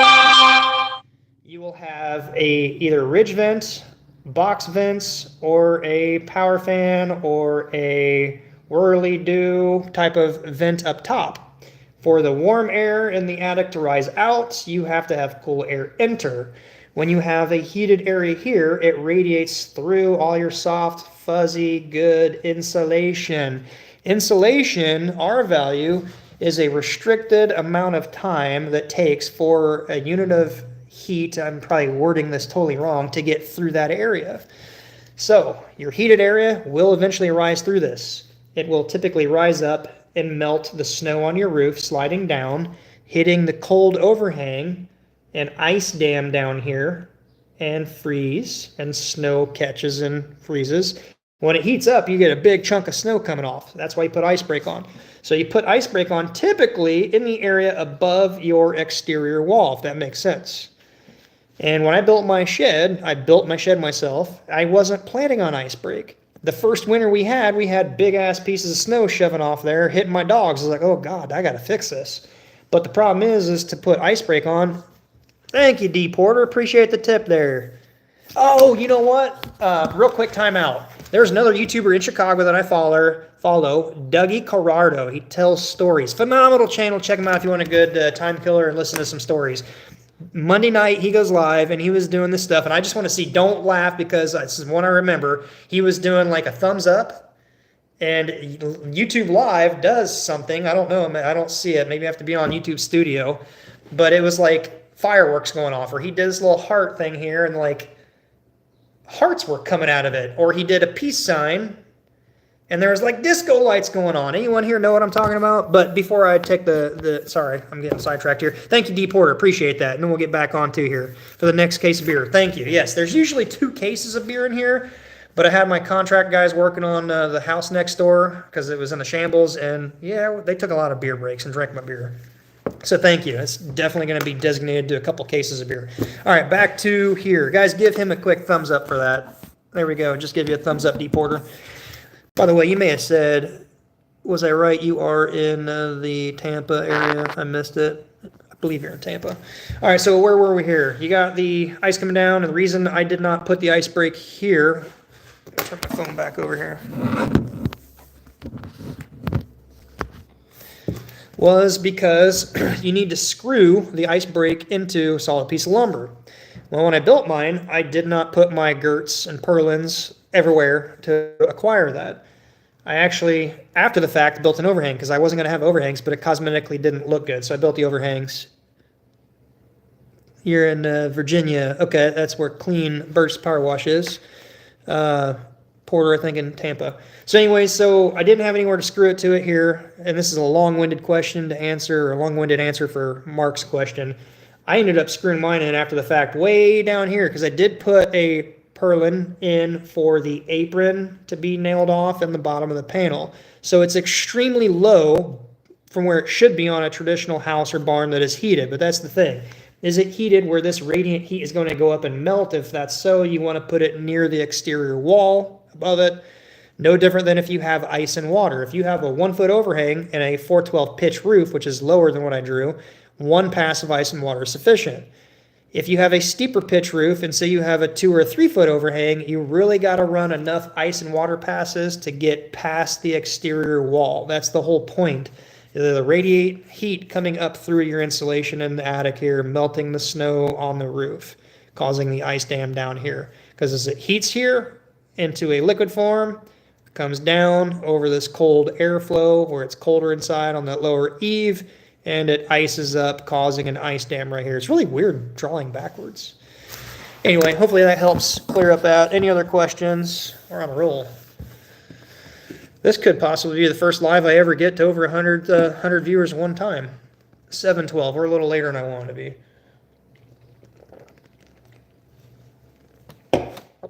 But this is the last beer I have until tomorrow. Gutter guards. That's a good one. It's becoming very controversial. I've done only a couple videos, and I think they're shorts regarding gutter guards or gutters.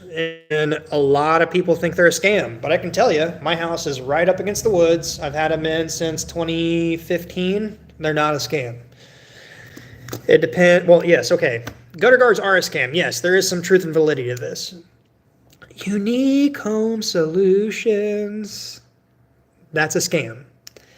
These guys will charge $20,000 to do top of the line, patented, state of the art, gold plated, chrome center core. I should have worded that different. They promise you everything and sell you this crazy product that's way overpriced. If you're going to get gutter guards, you want some honest opinion, no bullshit. All right. I've seen gutters and roofs for over 23 years. Number one, what kind of trees do you have in your area? Are they deciduous trees or are they evergreen? That's one question you're going to need to answer. If it's deciduous, if it's used to your leaves falling down, no big deal. Any kind of gutter guard, well, not any, most of your gutter guards that fit on the top of your gutter that lock in like this and fasten to are going to be fine. If you have pine trees, pine needles, things like that, you're going to need something with a steel mesh across the top because they do and will fall in, depending on how close they are and how many you have. Pretty much any other tree, deciduous tree, no issue. What we use is like a Easy Flow or Leaf Guard. There's several on the market. They're easy to drop in, whether 3 foot, 4 foot, 10 foot. They just set down, put some screws in it.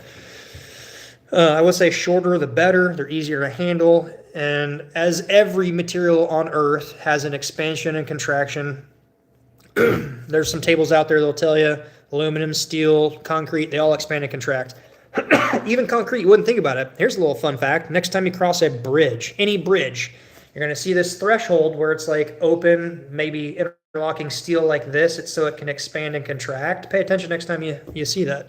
So when you got a gutter, the 10-foot gutter guard pieces, I believe it's not easy flow. I can't remember, retro something or another. The problem with that is you really got to screw the shit out of it because it's a 10-foot piece, and in a hot summer day, you'll see it buckle up because it's expanding, it's heating up. The molecules are getting agitated and not enough room, and they buckle. No different than OSB if you don't use H-clips. Let's see, did I miss something? You do a lot of snow removal, Utah roofer, is that what you're saying there? I get 40 hours in the winter doing snow removal to prevent cave-ins. Yeah, so, that's a really good point to bring up.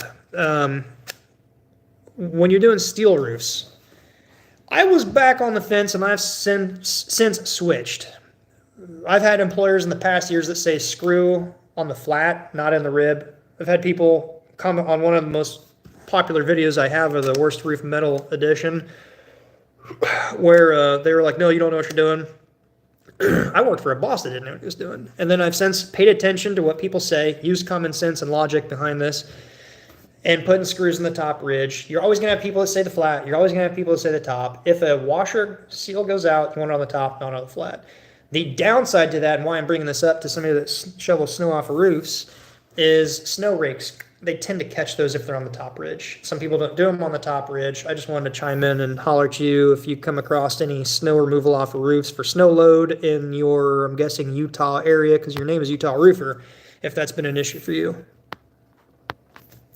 Does Grand do metal roof installs? Yes, we do. Actually, I was on a metal roof today, and that's what prompted this video. When you get a chance, scrub back to the very beginning, and I started talking about the metal roof that this insurance adjuster had an engineer come out to and actually said they're buying it. And I did not see much damage. I mean, I had to walk and walk and walk. And I'm like, okay, Mr. Homeowner, you've already got to check. I found a couple little dings, but they're so minor. But if they're paying for it and I'm not fighting it, the point of the video, why this live started, is because there are good adjusters out there. There are good insurance guys out there. It's just plagued with way more bad salesmen. That's the issue, I think. And yes, before you come in, jumping in, hot and heavy, hating, you armchair warrior, yes, I've dealt with insurance companies that do not want to cover hail damage when it was obliterated by hail. So I see both sides, but I'm very neutral. If you've seen past videos, I try to be... I see it as the homeowner paying for coverage. I see it as the insurance provider covering the coverage. And I see it as a salesman saying, you've got hail damage. Subjective hail damage. And I see it as me saying, I don't see much, but I see all three sides. Anyway, that's why the video started today, was because of that. D. Porter, he's in Kokomo, Indiana. Mark, yes. Mark, I don't know if you're telling Mark I'm in Kokomo. Mark and I know each other. What is Mark's name on here? Marcus? Mark Anthony? Mark Anthony, yes. Mark Anthony is a friend of mine. No, wait, there's Mark, another Mark in here. Maybe it was, gotcha, thanks. Sorry about that. Do I shop at AB Supply or ABC Supply Co? I did. I don't now currently. Actually, I got one of their, right up there, ABC Gold Award, whatever. I don't know. It's probably one of those things that every contractor. Is it backwards? This is backwards to me. Can you read this? Somebody tell me, is this backwards in chat? Comment down below if it's backwards or if it's correct. Now let me switch camera. Switch camera. There we go. There. It's forward to me. Was it backwards to you guys? It's not? That's not backwards? I can't read it. It's backwards to me.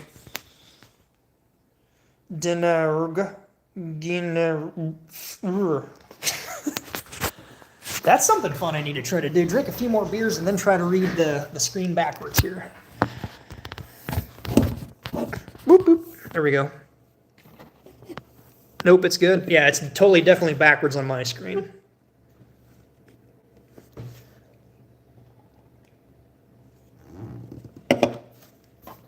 If there are any other contractors in the house, let me know. Just do a little poll here. What CRM software do you use, if you use, if any? There's a few. I mean, my big one that I've used since I started I look like a fitness trainer? Really? I mean, that's a good compliment, right? Not really. I mean, right down here, it's catching up to me in my older age. Job Nimbus, Leapfrog, Leaper, something like that. I'm sure there's a bunch more. I just didn't know what anyone else uses. You wish more contractors would do this? Like, just go live and do Q&A, or...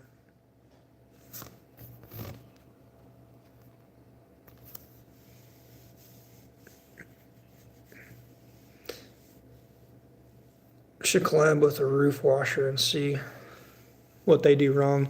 I actually did. It's been a few years. I actually sent the drone up, one of my old drones back in the day, and followed this soft washing company and gave him the footage so he could make a little marketing video out of it. I never followed up with it. I didn't make it for my channel. I made it for him, but he did good. I was impressed. I learned a lot from him. I said earlier in this video where he actually went through and like would take little special design bags on the downspouts to catch any of the overwash, the cleaner coming off and everything, even though it's environmentally safe. So, I mean, he did do good. What do I feel about overlay, or what they call roof over? Don't do it. Do not do it. I mean, if it's a shed or something, probably okay, but yeah, it's not good. We did a roof last fall here, south end of Kokomo. I don't want to give any more detail than that. And I pull up. It's like, oh my God, this looks like shit. It was in a nice neighborhood. You know, one of those neighborhoods you do this. Not baseball, golf. And it was like a sizable, I did a video on it. I can't remember what the video premise was, but when I talked to him initially, his roof was 10 years old. I found bags shoved into the attic through the ridge vent, overlay. It was an overlay. That's the point why I'm bringing this up. It does not lay good. If it's a dimensional shingle, I mean, just don't do a roof over, period. But if you're going to, at least make sure it's a 3-tab that's not curled up, you know, buckled, whatever. Just, it looked like shit. It was a very nice upscale neighborhood, and it looked horrible. And 10 years it failed and needed redone. Are you asking analysts because you're a homeowner questioning it, or you're a contractor that offers it?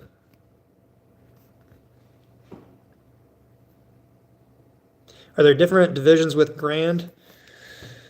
I thought I saw Grand Realty. Yeah, so Grand Realty is a sister company. It was a company I was a vice president of.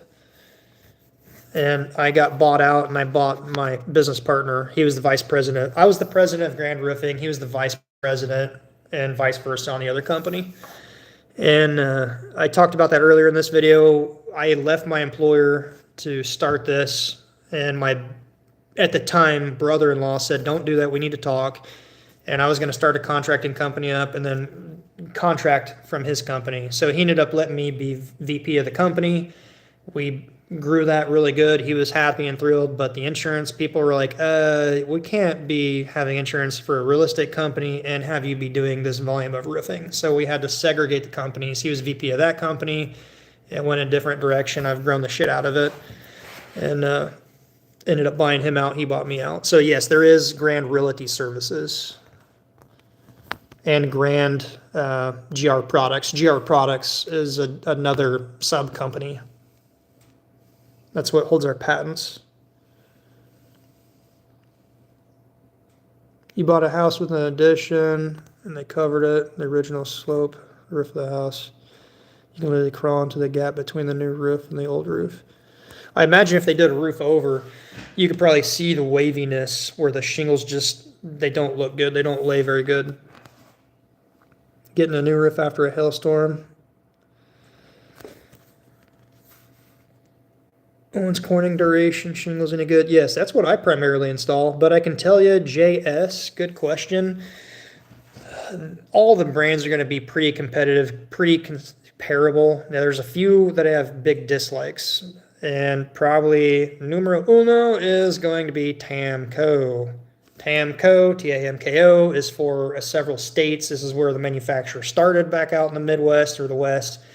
Not a good shingle. Just look up Tamco. Look up the videos I've seen. People thinking I plant stuff and I can literally pull a shingle apart with my bare fingers that was installed anywhere from 5 to 15 years ago. No flat bar needed, and pull off the cellophane strip that clearly says Tamco. It's not good. Easy if you got to do repair, but you don't want to do repair in the first place. And then JF, big marketing conglomerate. The biggest thing I will say, okay, here's the caveat to that. I don't care what brand. It's only as good as what you're installing it on and who's installing it. Everybody thinks metal is the shit, right? Get a chance, type in Grand Roofing metal roof or something and check out a few of the metal roof inspections I've done. Absolutely horrible. Big money went into it and it's a shit show. I got a couple questions for you, JS. What state are you in? And question 2, without saying a name, did you call a company or did somebody knock on your door after a hailstorm? If you don't mind answering those. MO, was that Montana? I don't know my state identifiers, I will. I think it's Montana, right?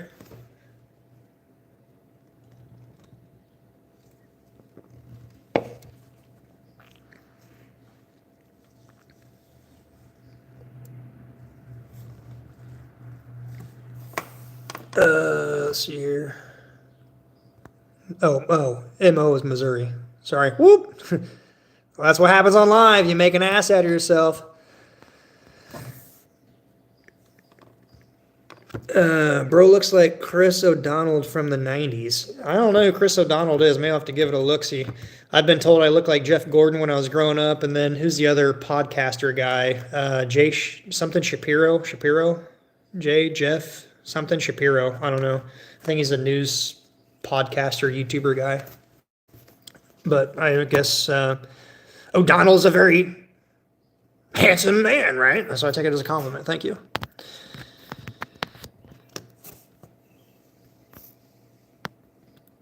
Sorry, I'm going back up. Missouri. So, somebody answered Missouri, not Montana. JS, are you still typing out or did I miss it? There you are, right there. It was a local company that's been in town for a while or reached out. Okay, perfect. I see it way too often. I get countless emails. I got to try to reply to them when I can, that people go to the About page, find my email, comment, whatever. Sometimes you're very lucky and you get a phone call from me and my personal cell phone number. Other times I'm just too busy. Workload doesn't allow. But there's been a lot lately that have people door knocking, and I've got a current guy, I don't want to say from where, sending me stuff. I'm looking through it, and I'm like, yeah, it's got some issues going on. And the same MO. They get people knocking on the door. Hell, I had a couple of new companies pop up in Kokomo. I'm like, who the fuck is this? I have no idea who this is. Act like they're Kokomo hometown trusted. I'm like, dude, I grew up here in Kokomo. I've never heard of this. Last year, big hail outbreak happened June last year, 2023. The next day, I think it was even a weekend, people from out of state calling me, hey, I got all my salesmen heading that way. You've got a great reputation. Can I send them using you? No. You think I'm fucking stupid? The next day, I start getting calls. I go out there. It's a fucking shit show. The locals were literally calling it the cockroaches. Literally called out the sheriff's deputies because they were blocking roads down, going door to door. They hit one of my family members down in Westfield. They literally had 5 salesmen from the same company knock on the door within an hour. It's like, do you not communicate? They're all individual salesmen. They're just looking out for their sale. And then they have the company come in and do it and sub it to whoever. Use a local company, if there's ever an issue, more than likely they'll try to take care of you. I've seen it way too often where Mr. Doorknocker sells the job, something goes wrong, and you call him. I mean, there's videos, hell, there's even footage online. I've experienced it personally, where they will call and the owner of the company is like, hey, quit calling, quit harassing my staff. We didn't do the roof. We just subcontracted it out, deal with them. We're like, well, who is them, And it's becoming a big issue and it's plaguing the industry. I get it. You want to sell something, right? So do I. But I don't go out door knocking. People call me. I just do this. And then people call me. And I give an honest, free estimate. I mean, it's not free. It's free to them, not free to me. And if they like the price, then we do business.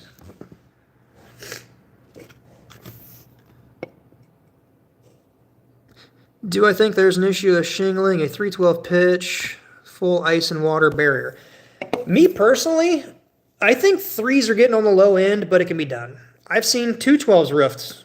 Would not recommend it. Seen them done. Now, a couple of tips. If you're considering it, who was that? It just moved on me. Chris Jones. So, Chris Jones, if you're a contractor and you're considering it, 2 things I'll mention to pay close attention to. Super duper. Shit. Who is it? I think it's is it Donut Operator? He's like my fancy dancy high-tech super sophisticated software reenactment, and yeah, he's like literally using Paint Map and he draws out on his computer. Let's go to the whiteboard here. What were we talking about? Oh, low slope pitch. So for those that don't know, we're just going to draw a line right here, like an L, a square, right? And we're going to mark right here is a 12-inch. And right here, we're going to have a series of 1, 2, 3, 4. This is going to be a 2. Am I even in frame? No, I'm not even in frame. Let me put my camera how I did have it. I got to get up on some state-of-the-art shit here. Turn this a little bit more here. Okay, so here we go. We got a 2, 4, 6, 8, 10, 12. It's probably not perfect, but whoops, that's supposed to be a 12. A 12 should intersect at a 45-degree angle. So 45 degree. Okay, so the whole thing of what a 212, 412, 612 is, for those that don't know, a 312 would fall right here in the middle, and that is 12 inches over. You have a 3-inch rise. Boy, my drawing is terrible. So most common in our area is going to be a low slope roof system. Is going to be between a 4 and a 812, which is considered a low slope roof pitch.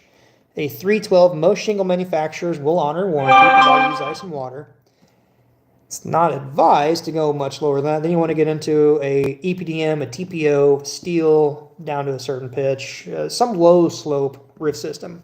But anyways, that's what the 212, I'm sorry, the 212, 412, 612, 812, what that means. All right, so now with that out of the way, let's clear a page here, go to a clean page. On a low slope roof, you start your first shingle like this, and you butt your second shingle up, right? Typically, you're going to offset your next shingle something like that, about 5.5 inches or something over. On a low slope, there are 2 things I'd recommend paying close attention to. Nail placement, nail placement, nail placement. You're going to watch this offset right here. On a low slope, maybe shift it over a little bit further than normal, and also maybe hang it down just a little bit lower than the common bond. Maybe I need to get a shingle out of the shop and do a little better visual. It might make more sense. Basically, if this is the common bond right here and your next shingle covers the headlap and goes to the common bond, you might want to shove it down just a little bit. It helps cover those nails. Why that's important? We're looking at a 2D look here. Flat, 012, probably about a 312 right here. Water coming off of this can wick up under, and due to surface tension, run back up under. That gets into your nails. So 1, common bond right here, lower it down a little bit lower, covers those nails a little bit more. Now looking straight down on the roof, here's where 2 shingles come together, and your next one's going to be offset 5.5. You want to nail on this edge, and you want to skip the common bond right here. Pay attention on a lower slope because you get wicking back up under and lateral water movement more. You want to shift that over a little bit more.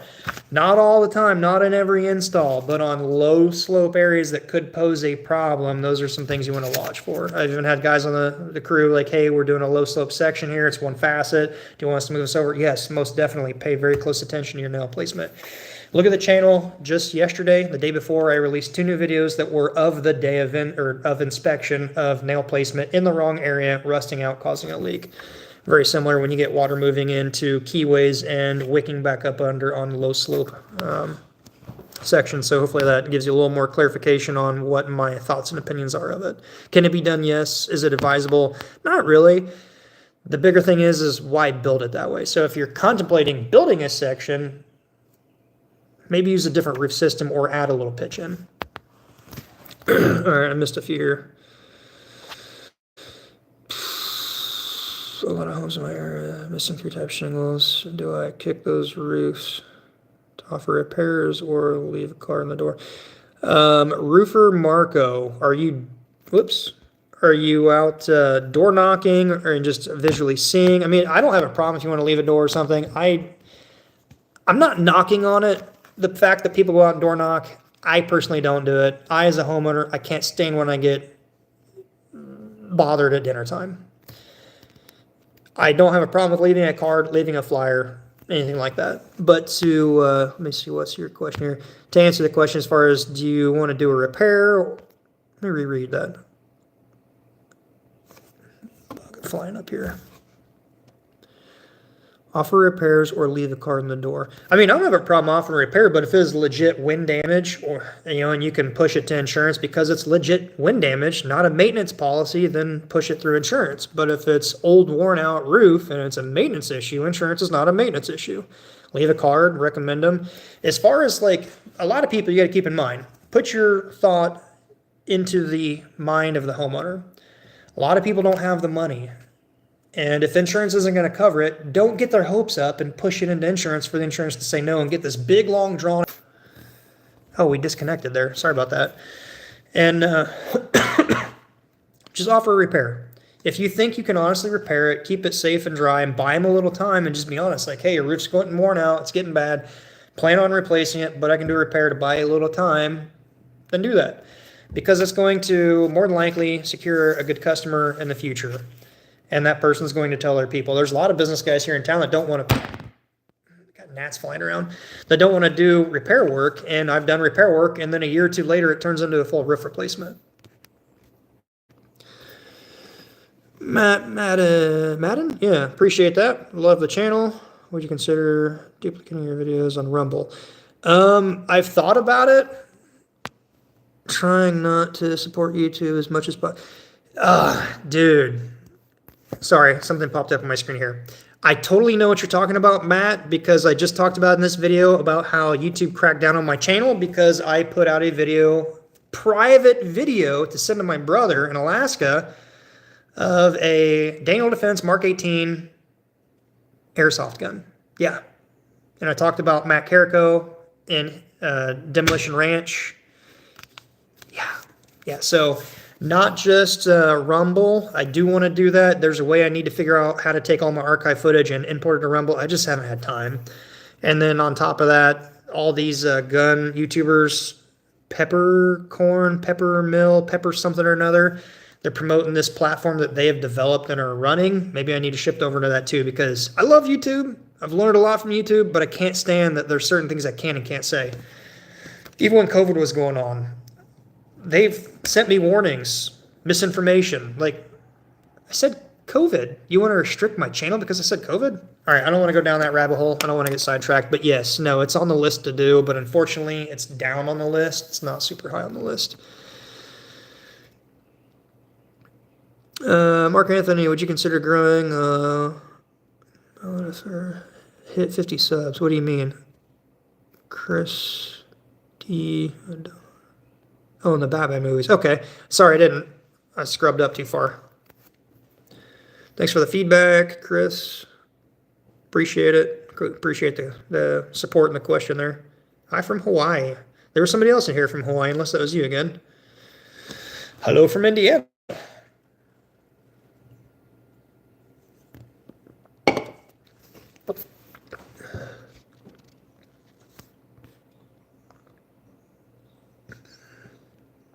Roofer Marco, you're a new business trying to offer honest work and affordable repairs, also roof replacements, but a lot of roofer opportunity or repair opportunity. Yeah. So when I built my business up, I did a lot of repair work. I did more repair work than roof installs, and it sucked. But When you go as the mindset of you're not chasing dollars, and it's back to the basics, people. You just provide good service, what the market needs, and build it over time. Yeah, I know, they say, gotta grind. I ground. I paid my bills making an honest living doing repair work. And next thing you know, that person told somebody within the next year they knew needing a roof, hey, this guy helped me out when nobody else could. Then you get an estimate for a replacement. Then you get a replacement job. Then you do some more repair work. And you just keep working. Keep listening. Keep seeing what the market needs. Trying to keep providing it. The business grows. The phone rings. I haven't paid a penny in advertising in 6 years.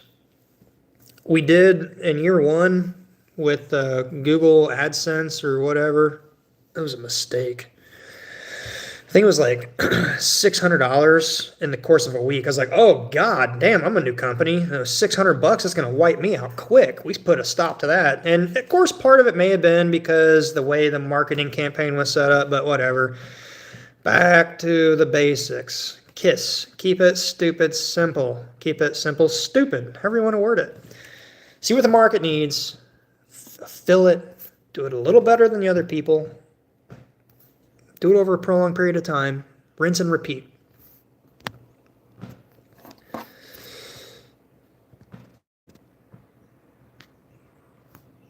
Hello, another one from Hawaii. Getting out there in Hawaii, it looks like.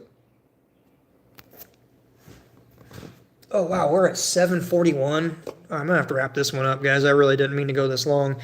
But it does look like the thumbs up ratio did get to 30. I'm really surprised.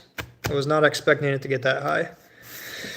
Even though we had up to like 75, or actually it was 80 some people at one point, and a couple of people tipping the channel, so I do appreciate it. Reefer Marco, anytime, buddy. If you got any other questions, email me. Maybe you might just get a surprise phone call from me. I don't know.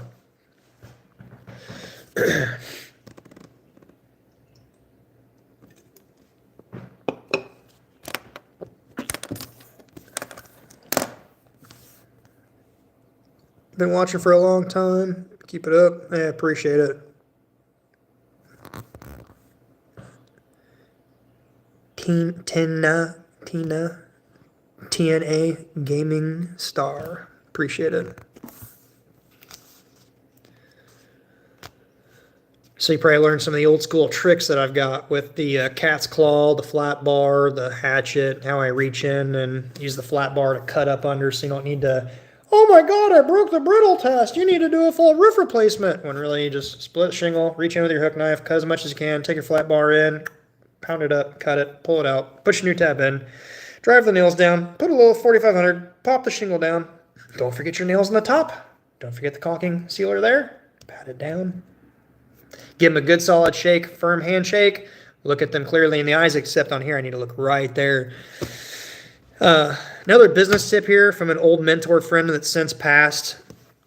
I was very shy growing up, and I could never look at somebody in their eyes like right here. Here's my screen. I need to look right there. So I'm looking at you in your eyes right now, right? I can never do that. So one day my mentor was talking, and he was like, look, Brian, you really need to look at them in their eyes when you talk to them. I was like, okay, but I'm like, shy. He's like, let me teach you a little secret. I was like, what's that? He's like, look right here at my nose. Look at the booger hanging out of there, okay? As he's talking, and then I'm talking back. He's like, just focus right there at that booger. I was like, okay. So if I'm looking at the little booger right there, it looks like I'm looking at you, right? Right? I'm not looking at you. I'm looking at the booger in your nose. Terry was a great man. Rest in peace, buddy. I learned a lot from him. That's one fun little tip that I honestly share to anyone that asks that has a problem where they can't look at somebody when they talk. What's up, Andrew? Living the dream, they say, right? About time for another haircut.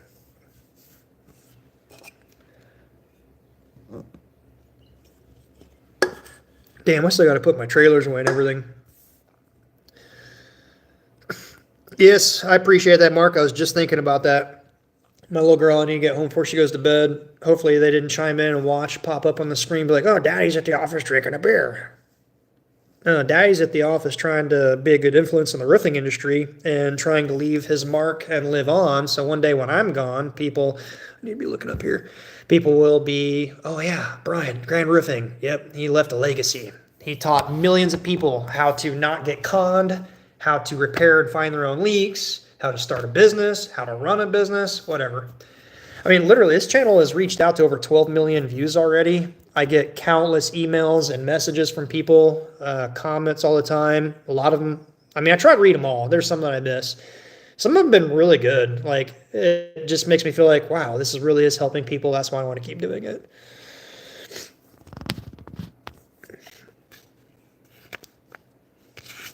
What about kit coins? I haven't seen you pop up in chat. One of the few moderators I've got. Good family friend up in Wisconsin now, I think. Served his time in the Navy. If you're out there, chime in. I haven't seen you in a while. I think the last time I talked to you on a live video was back in November. I hope you're still doing well.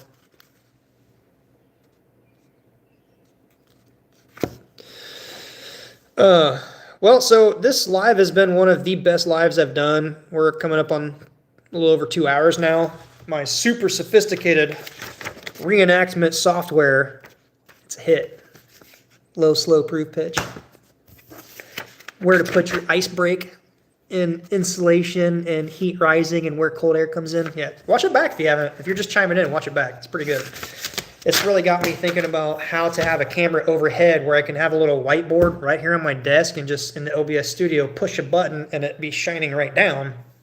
I learned that from one of the electrical engineers I watched learning how to build my Arduino board, which just FYI, if you weren't paying attention or you're just new to the channel or new to this video and this live stream, look up Grand Roofing Gresham's Law. Okay, Grand Roofing Gresham's Law. It's a short video, 9 to 13 minutes. It's of a machine I built, and you'd be like, why the hell is he roofing? I don't roof because I like to roof. I roof because I like to solve people's problems. And when you solve people's problems, they compensate you with a monetary value called $1.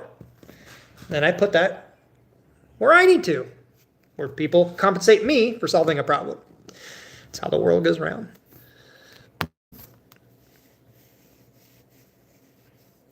All right, we're down to minutes, seconds here, people. I appreciate the support, appreciate the tips. I appreciate you guys that bought the next case of beer. Got any tips, thoughts for the channel? Help shape, mold? If you think the whiteboard on the desk with the camera over above is a good idea, I got to put my mesh units in, the other mesh unit over there, so I can walk around, not just in the soon-to-be studio here in the office, but the entire building or property. My little girl with the roadside garden stand, the beehives, everything we're doing with all that. Give a heads up for the next live. This was a very impromptu, Mark. I appreciate you chiming in and watching it. This video was inspired because of the engineer that was doing his job to the best of his ability and definitely did that to like 110%. And approved a job that I would not have approved.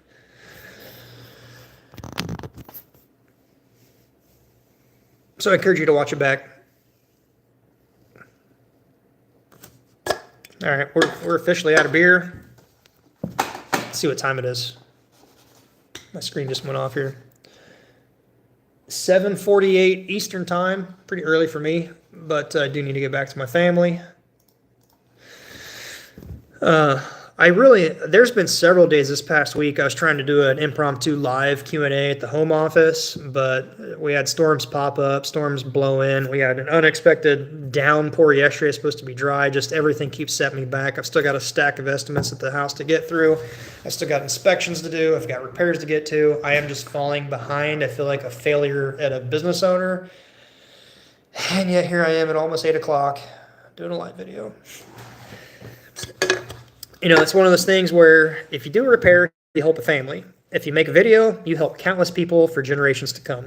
At least I hope my videos are relevant in generations from now. Or maybe not generations, but years. Maybe a decade. I don't know. I think these videos will be relevant until the OptiBots are smart enough to jump up on a roof and replace the roof. Then you won't need any kind of labor out there. So I think, yeah, we still got a good 10 years. Still learning, though. All right, people. What age am I? Pat Murphy. I'm 41 years old.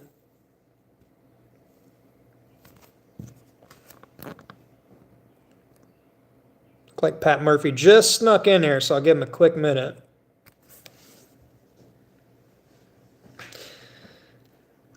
What's that saying? 41 years young? No, I feel like an old man right now. It's scary because I remember growing up and seeing all my cool aunts and uncles and thinking I was invincible. Body was amazing. Take a knife and cut your arm. 3 days, it's healed over. Now in like 3 weeks, it's like, shit, the damn thing's still pussing out, right? You just don't heal like you used to.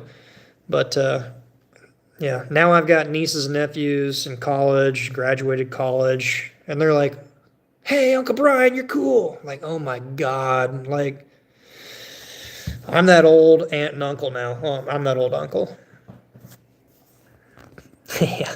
Mark, you know what I'm talking about, right? Getting old. When it was spring chickens.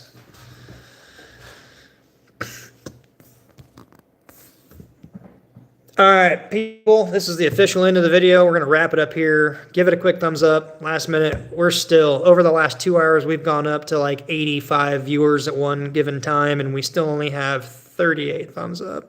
Marcus, I'm looking at you. Yeah, you. If I find out you didn't give a thumbs up, buddy, what do they call that? I'm excommunicating you. We're no longer friends. I better see that 38 go to a 39 right now. Oh, shit.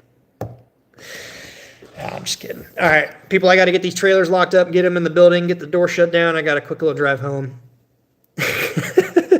Oh, Marcus, when are we going to lunch, buddy? What time you get off work tomorrow?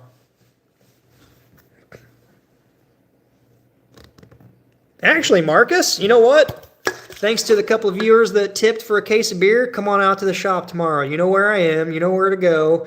Give me a heads up. I'll make sure I'm here. We'll have some cold brewski and shoot the shit for a while. It's Friday, TGI, yeah. We'll get out here an early day. I got some family stuff to do this weekend. But you can see the shop, see the property. Cruise around through the mud in the Humvee. 3 p.m. That's about wrap-up time. Give me a shout. Swing on out.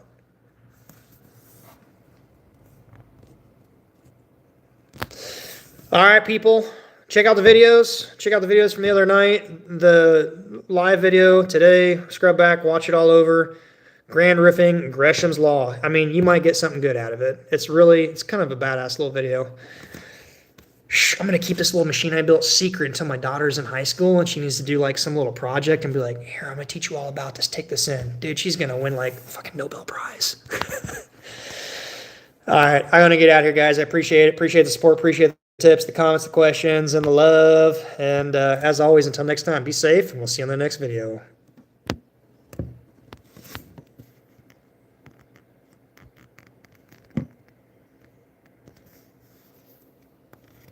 Damn it, it's not hitting X.